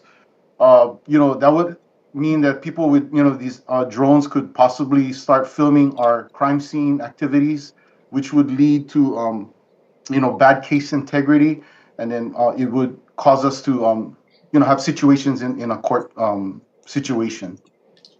Thank you for that explanation. Could I ask Ms. Cheng to give us a sense of this issue of responding to the concern of the police department about the members of the public videotaping training, tactics, or in case of a crime scene activity, their investigations. What is the right of a private individual to videotape those activities? I think what we're talking about in terms of the corners of this bill is really activity that's protected by the First Amendment, right? Your right to free speech. I don't believe that necessarily translates to private, in-house, organizational, non-public training activities by law enforcement. That is not what I believe the spirit of this measure is intended to achieve. Yeah. And the case that this measure is based on, State v. Russo, really what it was is exactly what I've been articulating, which is a bystander observing a traffic stop and pulling out a recording device and recording. And that's really the activity that we're looking to codify and protect as our case law has articulated it should be. Thank you. Thank you for that explanation. Back to the police department, Mr. Saragucio. When you do your training, are you doing it in the public, or are you doing it on private land, or public your own training facilities? It kind of depends, Chair. Like, I'll give you a perfect example. Our solo bikes, they do utilize areas of the public and their roadways in order to conduct escort trainings, usually for POTUS sometimes, or for some dignitaries. So that is secret kinds of stuff. It's police tradecraft, in other words. So we don't want that to kind of get out. The Kukula Makai Police Academy, there is a front road that passes there. With drone technology, you could get above that. And then from public areas, you could kind of like videotape or, record police tactics training. The SWAT house is on that side of the property. It's just a concern about that broad law enforcement activities. At this point, out on the street, we welcome anybody if they're willing to just kind of like stay on the side, and if they wanted to record us on their cell phone, it happens. Hungry Hawaiian is one of the, Mr. Isaac is a welcome person at scenes and stuff like that. It's just that we cannot have them, entering our crime scenes, Right. and interrupting our investigations. Absolutely, and I think we're trying to make sure that there are guardrails in the bill to make sure that the members of the public do not interfere in your investigation. So thank you for that admonition. Chair Bellotti. For Ms. Chang.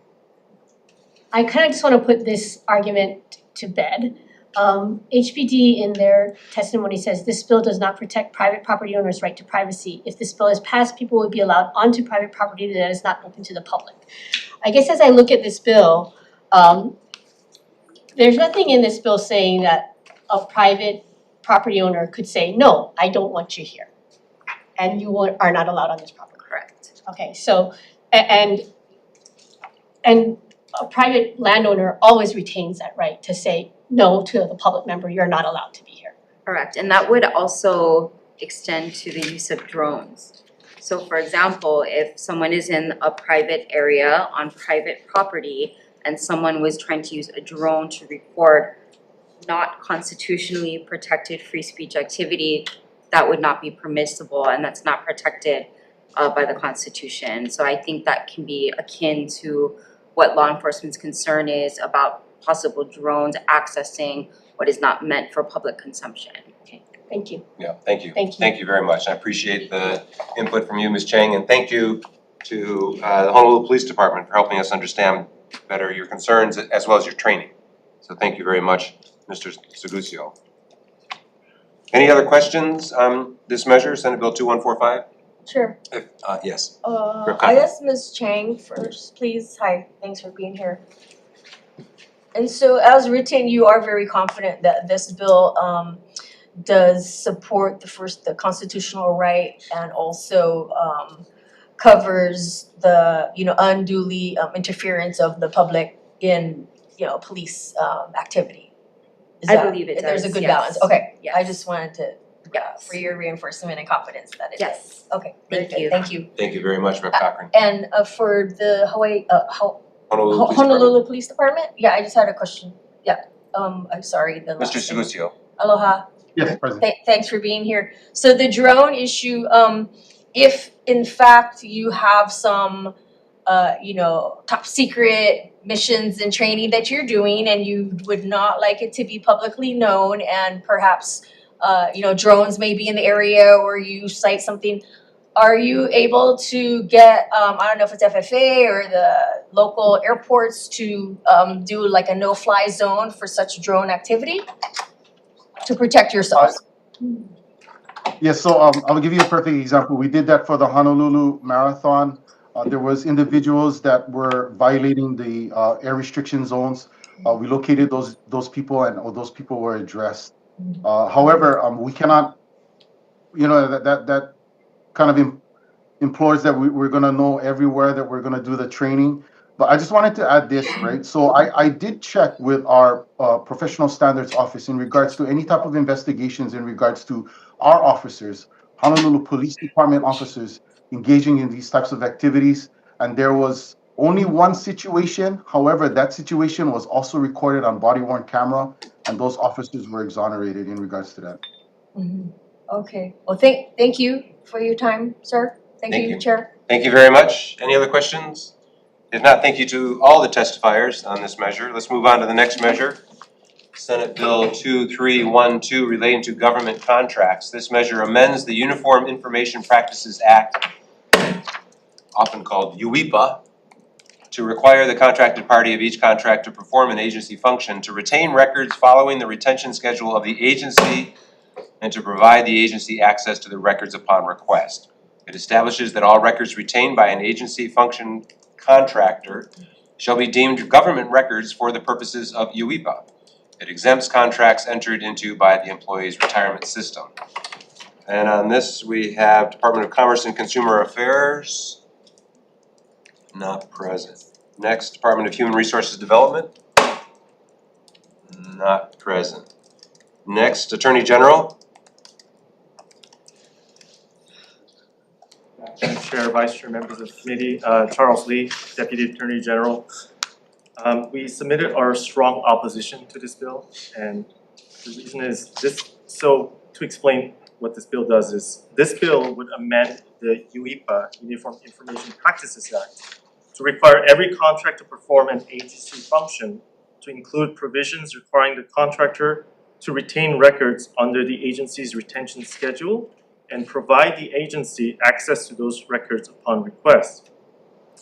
It would also deem all records retained by the contractor under that section to be government records for UEPA purposes. Now, department's main concerns are first, that the bill is exceptionally broad and it shifts the UEPA compliance risks to agencies for particularly the records they do not possess or control.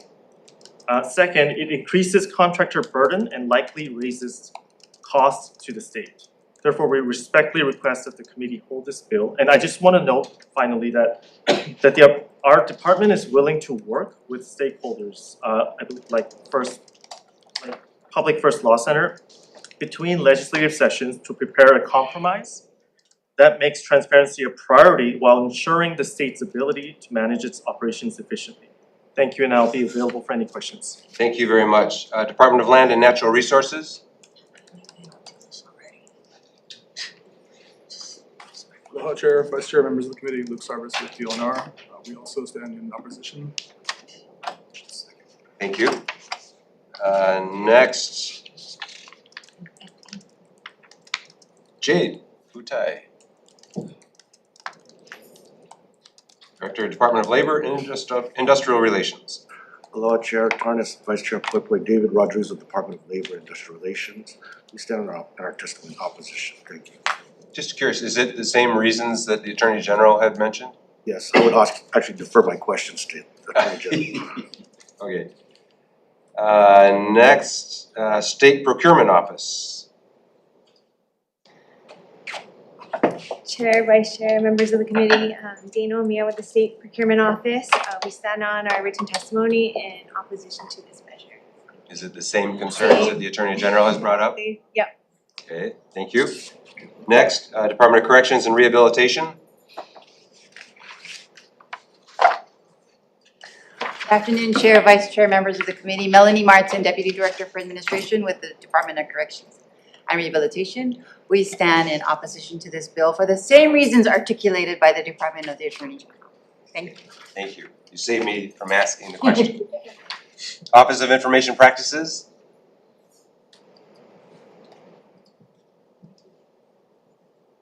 Chair, Vice Chair, and committee members, I'm Carlotta Amarino. I'm the Director of the Office of Information Practices, and we administer Hawaii's Public Records Law, Chapter 92F. Some people say UEPA, we say UIPA. Oh, I'll say that, UIPA.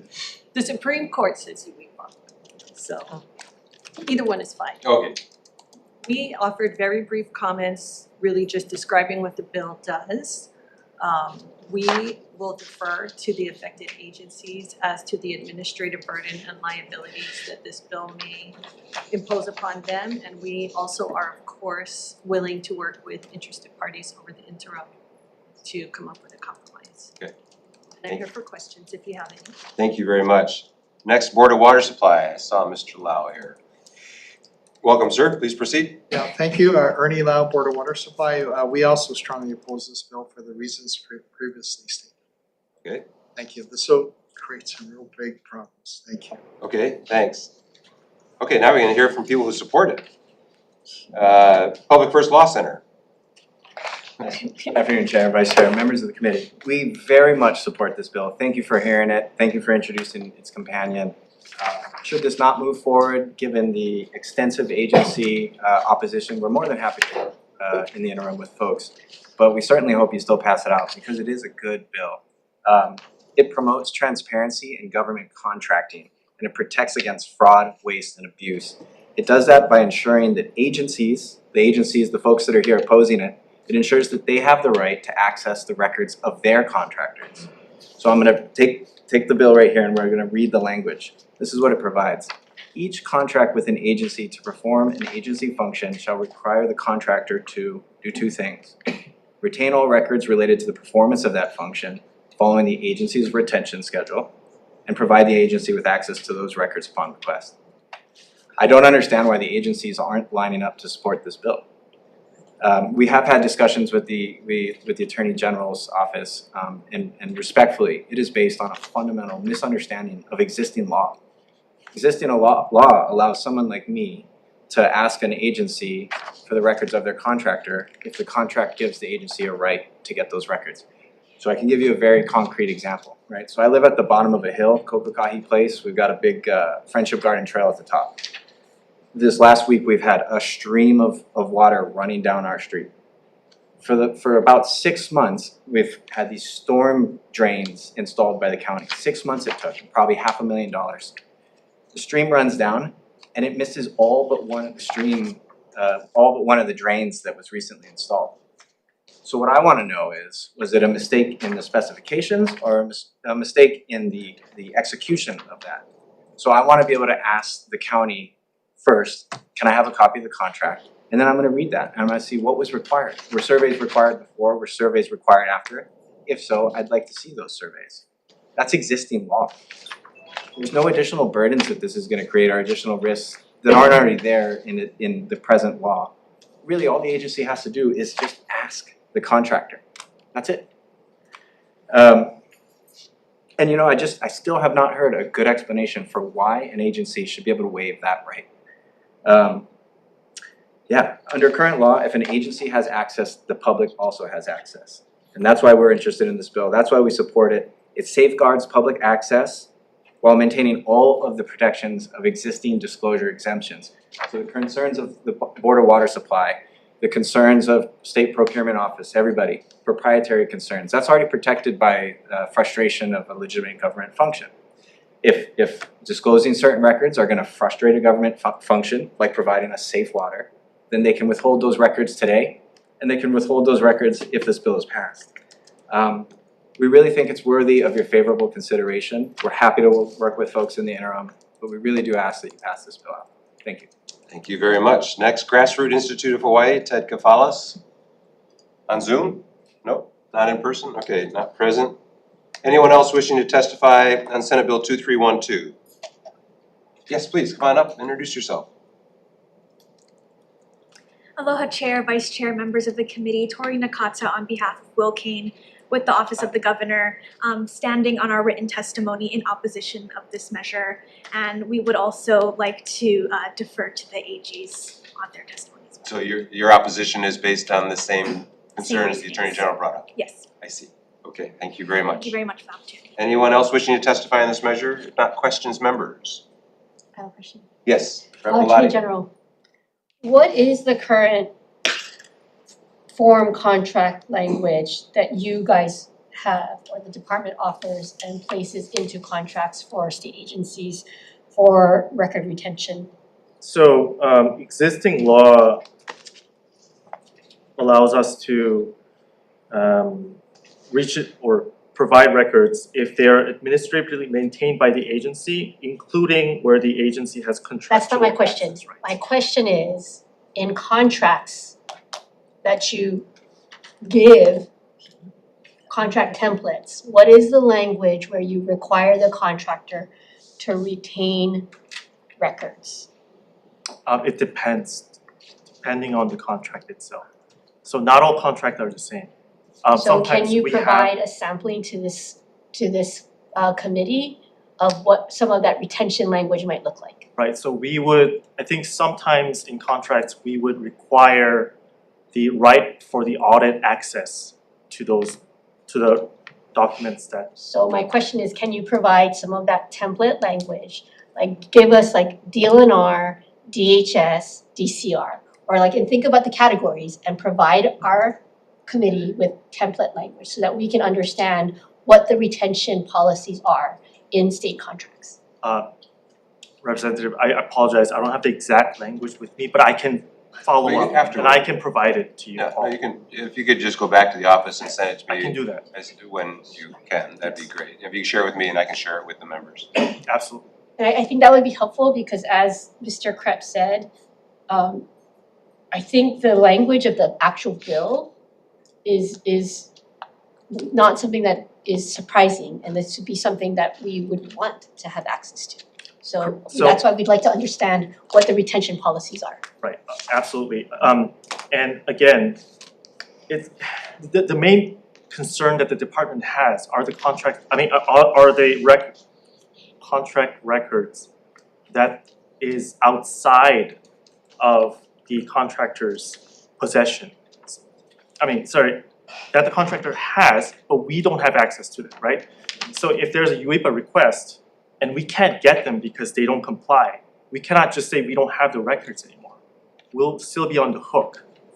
So I think that's where Chair Bellatti's question about what is in the contract language I can would get come you to play. that specific language, for sure. To know what are you requiring Yes. of the company that you're contracting with to retain records and provide. I can provide to you. several variations of that. Okay, Thank you. Thank you, Chair. certainly. Any other questions, members? Sure. Yep, Rep. Cochran. Thank you, Attorney General. So I'm just flabbergasted that we don't already do this. I've had a real hardship in asking for contracts and records and invoices on how over $200 million has been spent by the state to an unlicensed contractor. And I can't get to the bottom of it. And you said there's audit access. There's a current audit going on. Let's focus on the So bill. here's my question. Focus on the bill. Yep. Yeah, so this clarifies records created, received, maintained, or used by private contractors performing government functions on behalf of public agencies. And that information is subject to UIPA, sorry. And so you're saying that you're not, that's a hindrance, that's a this is a burden and you can't possibly do this or don't do this. As long as the bill provides some meaningful enforcement mechanism against the contractor, that would be something that we could contemplate. But right now, under this bill, there is no enforcement mechanism for us to demand those records against the contractor if they just say no. So Chair, so I just don't understand, if this is public money, we have contractors we hired, we cannot, you gave them, there was an RFP, there's a bid process, there's a contract that was signed and paid for. You do not have, you don't have opportunity for that paperwork? Well, we did ask for the contract language so we understand that better. But again, if we have contractual access to those rights, we can demand them. Yeah. But not all contracts are like that. I'm just confused that there's no accountability here. Or don't you care? There's no accountability. Just go ahead and ask the question that you have. I mean, I feel like there's an invasion of transparency, of accountability, of how money is being spent, and so I feel like you just don't, it doesn't matter. Does it not matter to the Attorney General's office that is my question. And so we have to create this to make sure that we have accountability and transparency in our government right now with our taxpayer dollars and funds being spent. I don't know why, I know you're gonna give language, but I just don't, I wanted to get to your question, that's all. and so I guess currently this is trying to add in that contracts and can be part of the UIPA process. But it has to come from you to make sure the contracts that you're contracting out there with our taxpayer dollars, you have to ask these contractors or put in your language that you're able to access the contracts. And hence, the public or whoever, we, can now ask UIPA for such documents. Again, I think our department, it's very clear that our department respects the intent of 92F, Chapter 92F, that we want transparency, we respect that. Our only concern here is that we're concerned with those documents that are outside of our control, right? So if this bill makes everything government records that are in possession of the contractors, we just don't have the mechanism to compel that from those contractors in this bill. And did you have a follow-up? And so can we just keep it, I mean, I'm not saying every contract in the entire, state, but maybe just focus on our own state contracts for starters? Could we do that? Would you be open to that? State contracts funded by state. I think that is what this is about. Okay, great, that's great, but yet you have a issue, I guess, with that. If this bill again were to pass, we just don't have the enforcement mechanism to compel those documents. Okay, alright, No, I understand. I appreciate your frustration. Back to Chair Bellotti. Can you or are you aware of any state contract where we waive access to records from a contractor? I believe this whole issue started out with the UH contracting out, finding the next president. And they actually waived? I don't know the specifics of that, but what we're saying is if that's the issue, then really that should go into maybe procurement code and be more specific in addressing that issue rather than putting it on the entire 92F. Okay. Where it would affect every contract. Yeah, okay. Okay, You have a follow-up? yeah, follow up. Okay, so the contract itself would create the enforcement mechanisms. You made a point that this bill has no enforcement mechanisms to get records from the contractor. But wouldn't a state contract itself spell out what the enforcement mechanisms are for you as the state actor to get the records from the contractor? Yes, I believe so, yeah. Okay, so I think the request for the template language around record access to records is also what are the enforcement mechanisms in the contract? Understood. Okay, thank you, Chair. Yes, I agree. Yeah, thank you. Any other questions, members? If not, Just have one did you more. want to finish? Yes. I just want to say one more thing. This would touch every contract out there. We're not just talking about big vendor contractors, even the smaller ones. They would need to change their entire practices to change the retention practices of keeping those records to the agency standard. That's a lot of ask in our view, because the state had more than 2,400, the executive branch alone had awarded more than 2,400 contracts totaling 12 million plus. We believe that this could raise the cost to the residents of the state. Thank you. Just a quick question. What's the retention policy? How long do the agencies have to keep documents? Depends on the agency. Oh, different agencies have different retention policies? I believe so. And this bill would say that whoever is contracted by the agency has to match That the will, agency right, retention. that will be agency, Agency specific. right. Okay, thank you. Any other questions, members? If not, thank you for this robust discussion. Thank you. Now we all know how to say UIPA. Okay, let's move on to the next measure.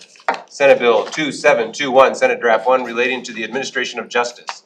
This measure implements recommendations pursuant to Act 245, Session Laws of Hawaii, 2024 to amend the Hawaii Penal Code. First up, we have the judiciary in support. Judge Wong. Not on Zoom, right? No. Judge Wong is busy, so he didn't make it today. But we have his written testimony. Haley Cheng, Office of Public Defender. Thanks for sticking around. Of course, and good afternoon for the final time. The Office of the Public Defender supports this measure, and I do want to just highlight two provisions that I think this committee will hear a difference of opinions on. I first of all had the pleasure and the honor of serving on this committee, and also was able to serve on the one back in 2015 when we made some really important changes to the penal code then. Two of the provisions that I wanted to highlight, which I think are going to be incredibly significant and will have a very deep and important impact in a positive way on our criminal justice system, is first Part 5, Section 17 of the measure, which reduces felony probation from 4 years, a statutory period of 4 years, to 3 years for non-violent Class C felonies. Hawaii has some of the longest probation terms in the country. And studies indicate that this does not help or reduce recidivism, and in fact it encourages a broad spectrum of bigger issues, which is why the committee felt that this measure was important to include. And I would also note that our committee was made up of prosecutors, judges, and a bunch of other stakeholders, and still this was the majority of our commission's opinion that this was a critical measure to pass. The next one I wanted to highlight is Part 9, Section 29, which is going to make residue possession of a dangerous drug a misdemeanor. Currently, how our drug laws are operating in the criminal system is if you are found with a pipe with just residue alone, no drugs other than the residue in a pipe, you are charged with a felony offense. That is our current law. Our prisons, our jails are inundated with individuals who are charged only with drug possession, and an inordinate amount of our resources are diverted to addressing these individuals. As it stands right now, if you are charged with a felony drug possession offense, you will be placed on 4 years of probation or serve the open term of 5 years of incarceration.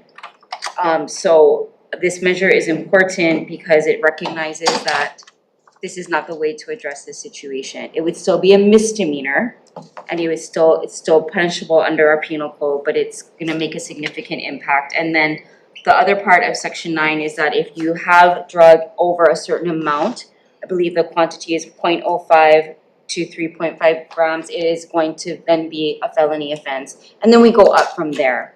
The bigger amounts, it's going to escalate the penalty. So I wanted to highlight those because I know those are some of the controversial provisions of the overall bill, but I wanted to highlight those and express why we believe that it's so important. So we urge the committee to pass this, and I will be available for any questions. Thank you. Thank you very much. Next, the Hawaii State Department of Health. On Zoom. Good afternoon, Chair, Vice Chair, and committee members. Brenda Bauer-Smith on behalf of the Department of Health. The department stands on its written testimony in support of the measure with offered amendments. I also had the opportunity and pleasure to serve on the Penal Code Review Committee. So our suggested amendments are pretty simple. The first being to simply broaden the recommended requirement for locations under the operation of the departments to also provide telehealth as an option. So sometimes defendants who are under the care and custody of either DCR or DOH might be housed temporarily at a different location, such as Kona Hospital. And so we just want to push for the opportunity for those places to also provide telehealth. Also, one of the reasons that we want to support telehealth as an option is because it promotes efficiency within our department. Examiners, it saves time for examiners who typically live on Oahu from traveling to the neighbor islands They're able to conduct several assessments in the same time period using telehealth as opposed to getting on a plane and flying to one of the neighbor islands to do so. The second proposed amendment just clarifies the need for examiners to have access to records where the defendant is currently being hospitalized or incarcerated, and not just where the records are being maintained. Especially with the advancement of electronic health records, that kind of is this nebulous idea of where the records are maintained. And as somebody who also completes these evaluations, having access to records that are recent is very important. And those most recent records are usually where the defendant is currently being hospitalized or incarcerated. And so we just want to have access to both, where the defendant, records to where the defendant is located, and at the Adult Client Services branch, who is responsible for collecting the records in totality. Thank you for the opportunity to testify today. Thank you for your testimony and your suggested amendments. Next, Attorney General, Mr. Tom. Thank you. Good afternoon, Chair, Vice Chair, members of the committee, Deputy Attorney General Mark Tom for the department. First, I want to thank the committee as well as the legislature for allowing the department to be part of the Penal Code Review Committee from pursuant to Act 245 from 2024. The department for the testimony is overall in support of 2721. Just some specific concerns that we note in our testimony as well as some suggested amendments. I will point out just a few of the concerns. One concern again is the probationary period that Ms. Cheng spoke about. The department would just point out that currently this bill has enumerated charges that would qualify for 4 years of probationary period, the rest 3 years. The department would just has concerns with that amendment, and we just point out some additional charges in our testimony that the committee might want to look at as possibly adding to the enumerated offenses for 4 years probation. Additionally, section 25, we did provide some proposed language just to make sure that that new charge in 711 can be effectuated properly and enforced. The last concern is again on the other issue raised by Ms. Cheng in regards to the promoting a dangerous drug in the third degree, which is currently a Class C felony. It's down to a misdemeanor in this bill. For the promoting dangerous drug in the third degree, currently when it's a Class C, it is probation or it's the open term. However, routinely when we do have promoting a dangerous drug in the third degree, there's multiple avenues for judges to impose to ensure that the individual gets proper treatment, right? Because treatment a lot of times is the most important leg of these types of charges. So you can have a deferral period first. If they fail on deferral, you can then put them on conditional release. If they fail there, you can put them on probation. You can put them on probation again. You can then use, there's always the option of first or second time drug offender. So there's multiple avenues for a judge to utilize the tools in the tool belt rather than just doing the open term. I would note that because treatment is very important in these types of offenses, when it's a misdemeanor, it's only a 1 year probationary period. So that might not be long enough to have court oversight to ensure that they get treatment, they finish their treatment. So I just would point out some of the small things that the unintended consequences of amending it down from a Class C felony to a misdemeanor that the committee might want to think about when addressing this bill. I will be here for any questions. Thank you, Chair. Thank you very much, Mr. Tom. Tommy Johnson, Department of Corrections and Rehabilitation, or his representative. Hi, can you hear me? Oh, we have two people from DCR. Who's going to be speaking? So Kelsey, go ahead. She has the appropriations piece. So, Vice Chair and committee members, my name is Kelsey Makaike, representing Department of Corrections and Rehabilitation. DCR supports the intent of this measure. We stand by our written testimony and comments, although I think Romy might have some additional comments to add. Thank you for the opportunity to testify, and we'll be available for questions. Okay, thanks. And just to be clear, the testimony includes a request for a $100,000 appropriation for electronic monitoring equipment. And also, the next thing is what you want to talk about? Just the Yes. brief amendments around, so I'm Romy Gladwell, Healthcare Division Administrator, I oversee all the medical records. So we were asking some amendments which would include the federal statutes that govern the medical records that we have. There's two different sections that we have are governed by. So it's just you wanted to add the words or federal. Exactly, yeah. And we do need to. This would be section 13, line 15, page 12 through line 4 and page 13. And also on line 1 through line 11, page 26, you just want to add the word or federal so that it reads notwithstanding any other state or federal statute. Correct. As it stands right now, our records require a court order and a subpoena to not need the inmate's permission to give them to any entities. But it just so I'm clear, the testimony, you didn't underline what were the new words, but that's all I saw was the new words, just That's the simplest way to amend it, is to include that other piece that governs us, just the word or federal. Just making sure I read it properly. Okay, so there's two parts to the DCR testimony. One is the appropriations, and the second is that additional language. Great, thank you very much. Is there anyone else? Wait, Dennis Dunn. Is Dennis Dunn available on Zoom? Please proceed, Mr. Dunn. Yes, Chair Tunis, I am here. Please proceed. Thank you for the opportunity to speak on this bill.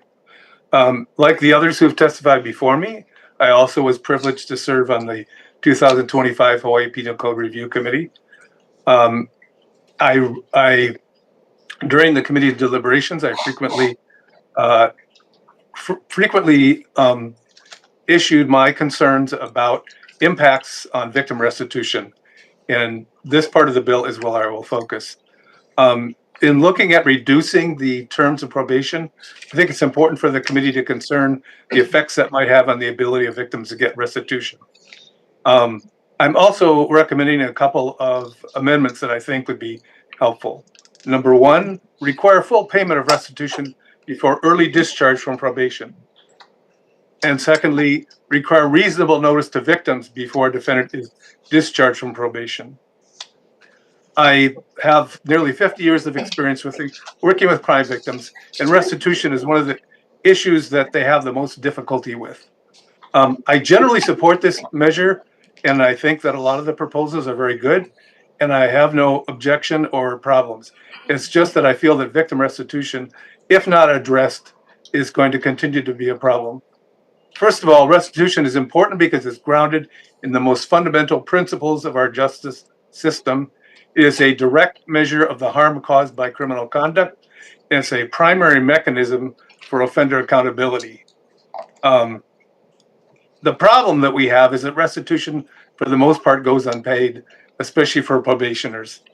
We were not provided during our deliberations with any data that would give us current information about this, but past examinations and studies on restitution show that a vast amount of restitution by probationers is not paid. Finally, I think, why does the length of probation matter? You will hear people reference the fact that there are other means of collection after probation and court supervision is over, but in our experience, none of these work. And that the probation supervision and ability to impact the collection of restitution is a critically important part of our criminal justice process. So again, I'm supporting this measure, proposing two amendments, which I have outlined in my testimony. I won't go over the details of them, but I've provided the language for you. Finally, I just want to say restitution is an ancient and foundational element of our justice system. It is essential both to victim recovery and offender accountability. I respectfully urge the committee to pass this measure with the amendments proposed above. Please put victims first. Thank you. Thank you very much, Mr. Dunn. Anyone else wishing to testify on this measure? If not, questions, members? Sure. For Rep. Cotton? For Deputy Attorney Tom, please. Aloha, thank you for being here. Thank you. Yeah, this is a lot of work went into this, so mahalo to all of you that participated. I wanted to focus on the part about consenting to unreasonable noise on premises. And I guess can you just explain a little bit more on that particular section that you, in your testimony? It's just the language that's used in 711, that new charge, the term allows, so this would just clarify and define that. It would just allow for enforcement.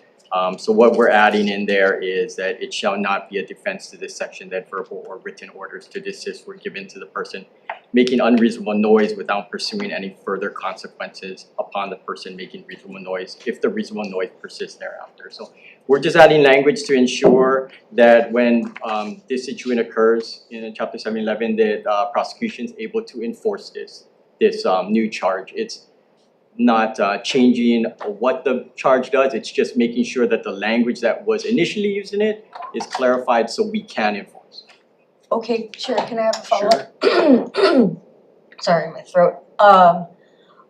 And so to that effect, I've been getting complaints having to do with noise in close quartered situations like condos, you know, multi-level type structures, townhouses, what have you, in gated private communities.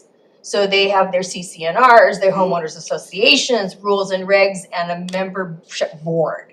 That board has now decided that they are the judge and jury, and in particular to this law, have let the offending person to the neighbor that's saying, hey, you're being too noisy and all this unreasonable noise stuff. So what's the you know, the person who's being offended, what's their recourse? I mean, there's literally a law here, right? Currently written, but you want to make it so it's more enforceable. So, well, first, for this one, this is a new section that they're gonna add. So it's not present. I seem to be the only one in the room that was unfortunately not able to sit on the people. Oh, sorry, I thought you were. So no, it's okay. I admire all the individuals that did get to sit on the committee and did get to work really hard on these amendments. This amendment in particular, because I was not on the Penal Code Review Committee. I am not privy to the reasoning behind the impetus behind it, but I can follow up offline with you on the situation that you're addressing and see if that's something that is addressed in this type of offense, and then follow up on any recourse that you have or any questions, follow-up questions. Oh, all right, well, great, yeah, I apologize. that's not a problem. Okay, thank you so you. much. Thank you, Chair. Sure. Any other questions? If not, thank you very much to all the testifiers on this measure. Let's move ahead to our last measure on the agenda. Senate Bill 3225. This is our statutory revision bill that amends and repeals various provisions of our statutes for the purpose of correcting errors and references and clarifying language or deleting obsolete or unnecessary provisions. On this measure, it's prepared by the Legislative Reference Bureau. We have testimony from the Legislative Reference Bureau in support, and the testimony is in writing. Nobody is going to be here from LRB, so we don't have anyone to ask questions of. Okay, let's go ahead and move to decision making. Thank you for all members for coming in for decision making. To the top of the agenda, please. Senate Bill 2055, Senate Draft 1. On this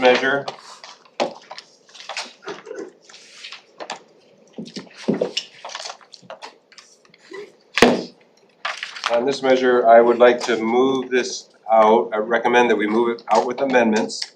Technical amendments for clarity, consistency, and style. I want to make sure we have consistency within the language here on page 2, line 15. I want to modify subsection D so it matches subsection A. Subsection A focuses specifically on this is about federal specifically. They had asked that we switch to just civil violations. Yeah. I would like to take the recommendation of the Civil Rights Commission to change the language in here so that we remove references to federal entities, that we focus specifically on receiving any complaints about civil rights violations, so that we don't explicitly say federal agencies. This is for any civil rights violations. So I want to make sure that's clear both in section A, subsection A and subsection D. So it may be that we would change subsection A to match subsection D, which describes the helpline as serving individuals who experience or witness civil rights violations generally. I think that's what I should do, because I don't want to have this be targeted specifically at federal agents. Then on page 2, lines 16 to 17, since the helpline is operated by a contractor, I want to clarify the language on lines 16 to 17. So it reads, all reports and other communications to the helpline, including those received or maintained by a contractor operating the helpline on behalf of the Civil Rights Commission, shall be confidential and shall be treated as records of the Commission subject to section 368-4. And then I would like to exempt the Civil Rights Commission from Chapter 103D for the purposes of contracting for the provision of the helpline. That way it clarifies legislative intent and avoid any procurement ambiguity.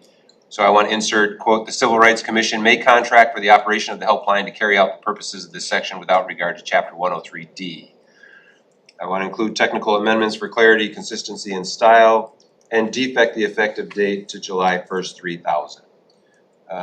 It's going to move on to finance. I would urge the Civil Rights Commission to bring their request for appropriations to the Finance Committee. Okay. Any questions or concerns, members? Okay, Chair, you mentioned the removal of the word federal. Well, I just want to say, I'm going to take the Civil Rights Commission's recommendation to generally describe that this helpline is for individuals to submit reports of any potential civil rights violations. So I'm going to remove references to, right now it says reports of harms from federal deployments in the state. So that complete I'll remove sentence, that. removing it, okay, alright. I'll remove any reference to federal deployments and federal agents and things like that. It's Okay, just so to it's receive civil rights general. violations in general. Yes, okay, I gotcha, okay, just wanted that clarity, thank you. Sure, Rep. Garcia. Thank you, Chair. I appreciate the amendments to remove that because I do believe the impetus of this bill is purely political to target federal law enforcement. And so because that was the original intent of this bill, I'll be voting no. Thank you. Okay. Can I respond to that, Chair? Well, I am proposing the amendment. I know. And I appreciate that But that's you what they still. wanted originally, so. Okay, it's up to you, as you wish. But on the amendment or any other comment? I just appreciate your amendment, Chair, because I think it shows how expansive the House is and how we really are actually protecting all civil rights. And so I really appreciate the intention because it just shows we're the better body. There you go. Right. Any other comments or concerns? Chair, I Rep. Shimizu. thank you. I understand the intent. I just feel like right now we need to be fiscally responsible, and I feel like we're creating a new ongoing financial obligation that could be avoided, and this situation can be handled in other ways without creating this, so I will be voting no as well. Okay, understood. Any other comments or concerns? Chair. Sorry, yeah, Yes. I mean, Second, I was glancing through and thinking more like a pilot program to see how this rolls out and, you know, with the cost, to get solid cost controls on this, and I mean, there's no sunset, so I don't know, I think for me to be more comfortable with more of a pilot type effort, but I get it, so appreciate Yeah, the and work here. Finance Committee may choose to do something just that way in order to, Okay, we'll see. Thanks. you know, make sure that we're putting some boundaries on it. That's fine. Yep. But just in terms of the concept as a Judiciary and Hawaiian Affairs Committee, that this is an opportunity for us to provide a service to the community to report any potential civil rights violations. And whether we can afford this or not, that's a different question, and it's a valid question, absolutely valid, and Finance Committee will certainly have to address that. Rep. Garcia. Thank you. One last comment, Chair. I just want to note that even if this bill doesn't pass, there still is ways and avenues to report civil rights violations, so. Absolutely, directly to the Civil Rights Commission. That's right. It's just this makes it even easier. But you're right, there are other methods, yes. Good point, good point. Any other comments or concerns? If not, Vice Chair for the vote. Voting on Senate Bill 2055 SD1 with amendments. Chair and Vice Chair vote aye. Representative Belatti. Aye. Representative Hashem. Aye. Representative Kahaloa. Aye. Representative Sayama. Aye. Representative Takayama. Aye. Representative Cochran. WR. With reservations, Representative Garcia. No vote. No. Representative Shimizu. No vote. No. Recommendation is adopted. Thank you. Senate Bill 2152, Senate Draft 2. We moved out a similar bill, the same bill, a companion, and sent it to Finance. I'd like to do that with this as well. Just defect the effective date to July 1st, 3000, and pass it on to Finance. Questions or concerns, members? If not, Vice Chair for the vote. Voting on SB 2152 SD2 with amendments. All members are present. Are there any voting no? Any with reservations? Recommendation is adopted. Thank you. Senate Bill 2247, Senate Draft 1, relating to political fundraising by executive branch employees. I'd like to move this out with language to match the companion bill that we passed, House Bill 2107, House Draft 1. I'll defect the effective date to July 1st, 3000.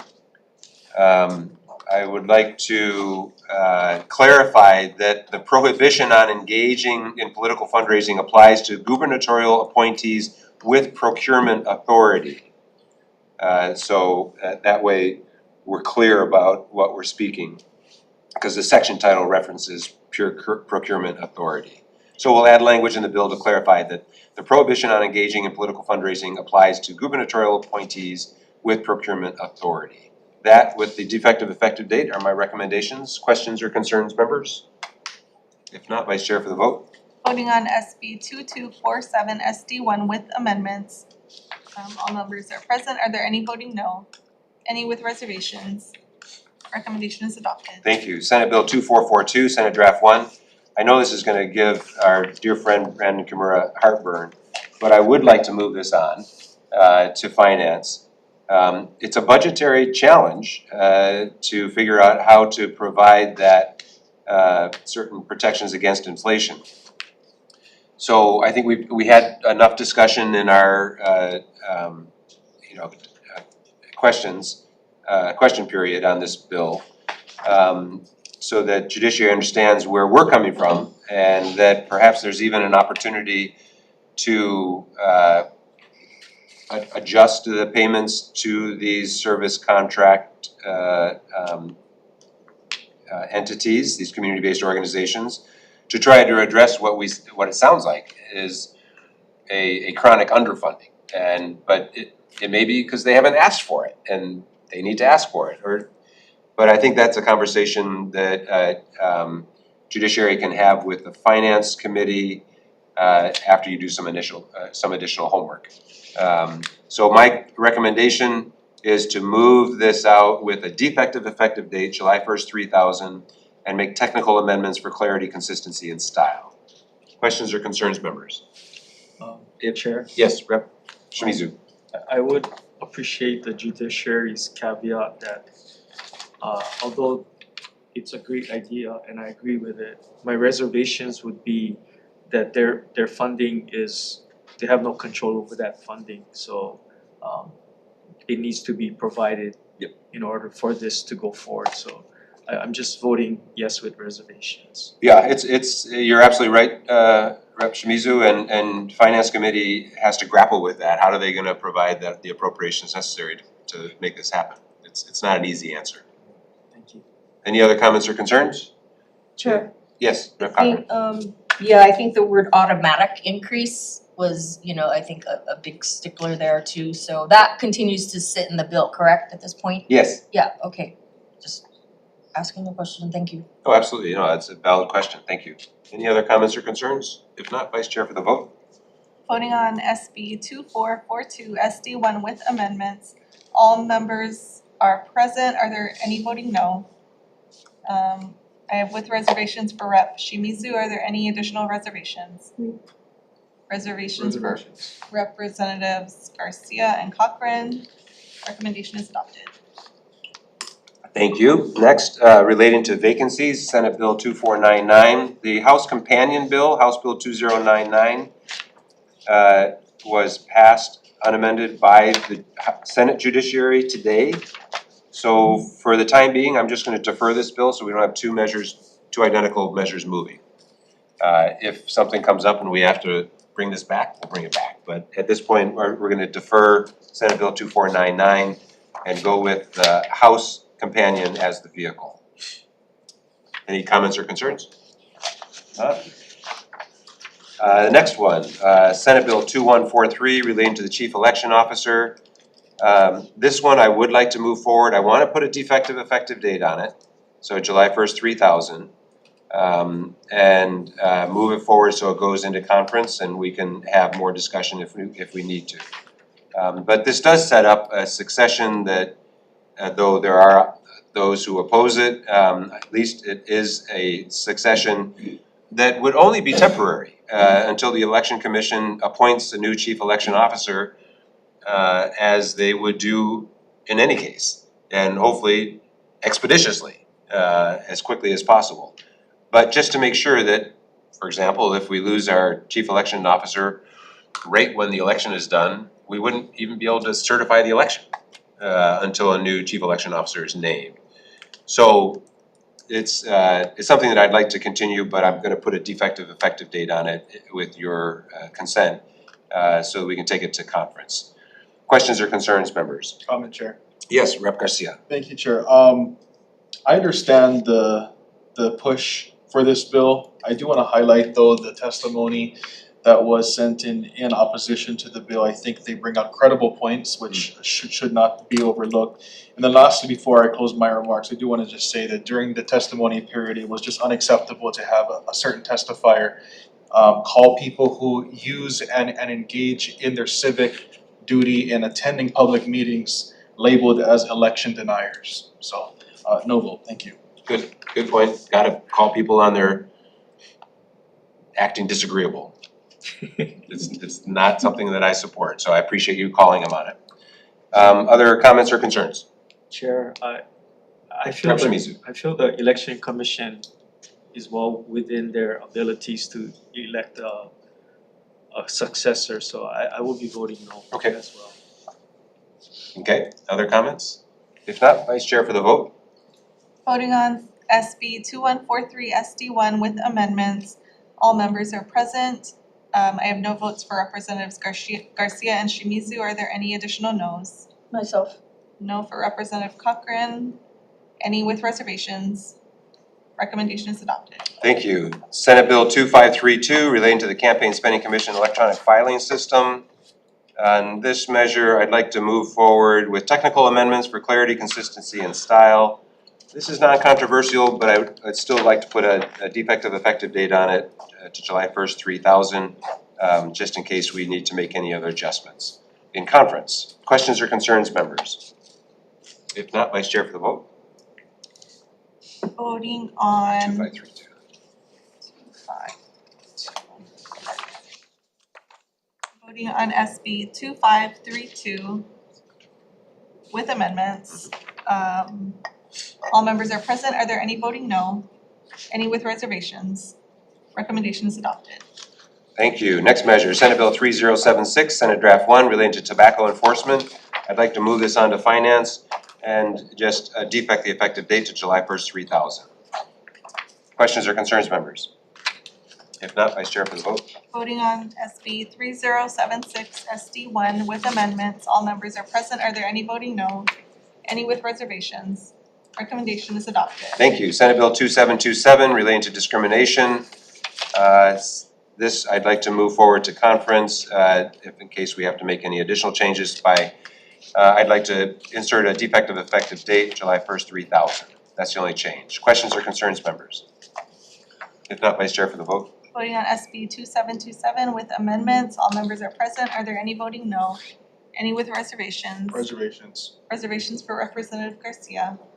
Recommendation is adopted. Thank you. Senate Bill 2145 relating to recordings of law enforcement activities. I'd like to make technical amendments for clarity, consistency, and style. Defect the effective date to July 1st, 3000 and move this out. take it to conference. Questions or concerns, members? If not, Vice Chair for the vote. Voting on SB 2145 with amendments, all members are present. Are there any voting no? Any with reservations? Reservations for Representatives Garcia, Shimizu. Okay, recommendation is adopted. Thank you. Next measure, Senate Bill 2312, Senate Draft 1 relating to government contracts. I'd like to move this on to finance with a defective effective date, July 1st, 2000. It may not make it out of finance.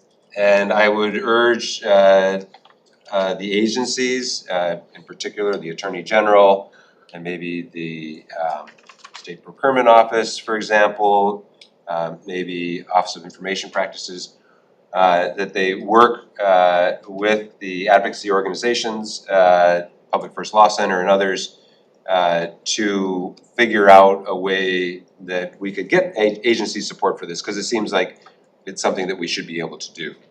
So I agree that we should be able to do this, but clearly there's a great deal of opposition and reluctance to do it. So I still would like to signal to the agencies that this is something that the legislature supports. We'll move it on to finance, we'll see what finance does with it, and then it may be something that would require additional work over the interim if they choose not to move it forward. So my recommendation is to move it out with a defective effective date of July 1st, 3000. Questions or concerns, members? Chair. Yes, Rep. Shimizu. Yeah, I'm surprised we don't have something like this already in place, but Welcome to the legislature. yeah. You get to find out things that you thought, well, why isn't this already a law? I can't remember having this many significant departments against it, so I think it needs some work and I have to vote no. Okay. Any other comments or concerns? If not, Vice Chair for the vote. Voting on SB 2312 SD1 with amendments, all members are present. Are there any voting no? Any with reservations? I have no for Representative Shimizu. Any with reservations? Recommendation is adopted. Thank you. Next measure, Senate Bill 2721 relating to the administration of justice. This is the Penal Code Review Bill. I'd like to make amendments in here that are very similar to what we made in the House Companion. I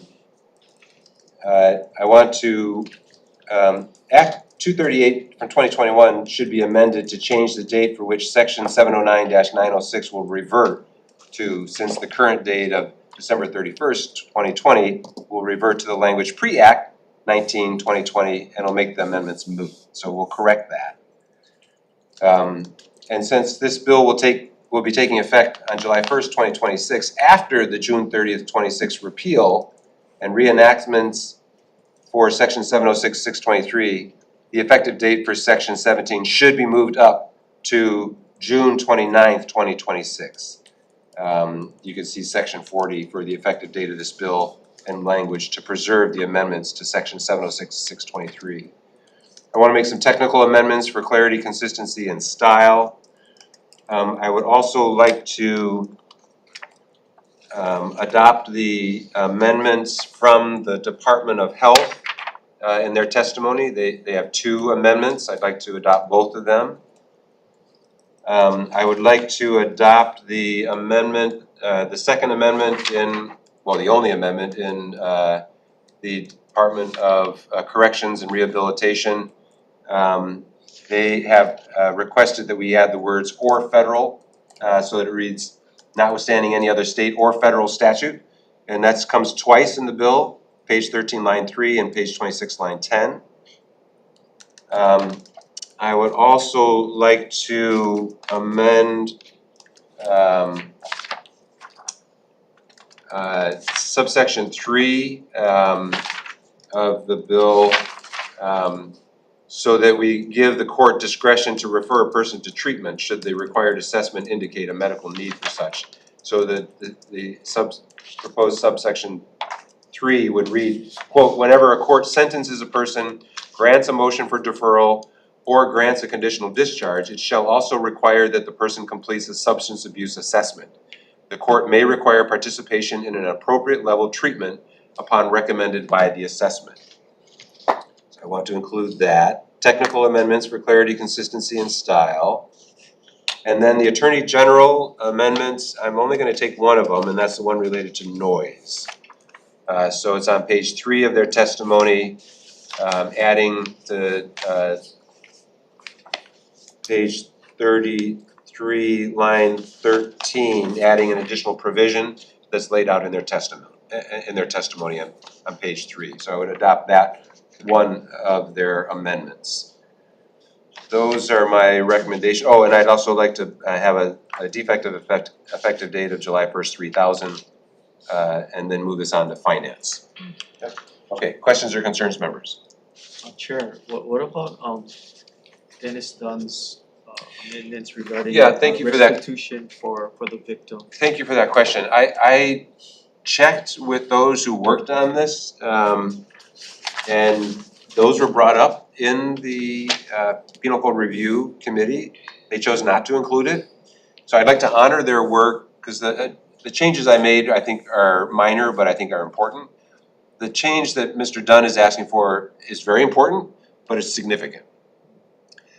I have told Mr. Dunn that we should address that, but it needs to be in a separate measure. And that may take work over the interim, and then anybody who wants to can work with me during the interim to focus on that. But restitution for victims is something that we need to do a better job at. I just don't want to put it into this bill. I think we want to move it forward with the recommendations, pretty much as the Penal Code Review Committee recommended. So I appreciate you bringing it up. It is something that concerns me, but I think it's going to have to be a separate bill that I have to work on over the interim. And you can help. Yeah. Okay. I will try. Okay, any other comments or concerns? Thank you for the discussion, Chair. Sure, thank you. Okay, if not, Vice Chair for the vote. Voting on SB 2721 SD1 with amendments. All members are present. Are there any voting no? No vote. No for Representative Garcia. Any voting with reservations? Reservations. Reservations for Representative Shimizu. Recommendation is adopted. Thank you. Senate Bill 3225. You don't need to make any changes to this. I'd like to recommend we pass this out as is, clean date, correct the mistakes, and update the statutes as Legislative Reference Bureau suggests. Questions or concerns, members? If not, recommendation pass unamended. Voting on SB 3225 as is. All members are present. Are there any voting no? Any with reservations? Recommendation is adopted. Thank you. There being no further business before this committee today, we are adjourned.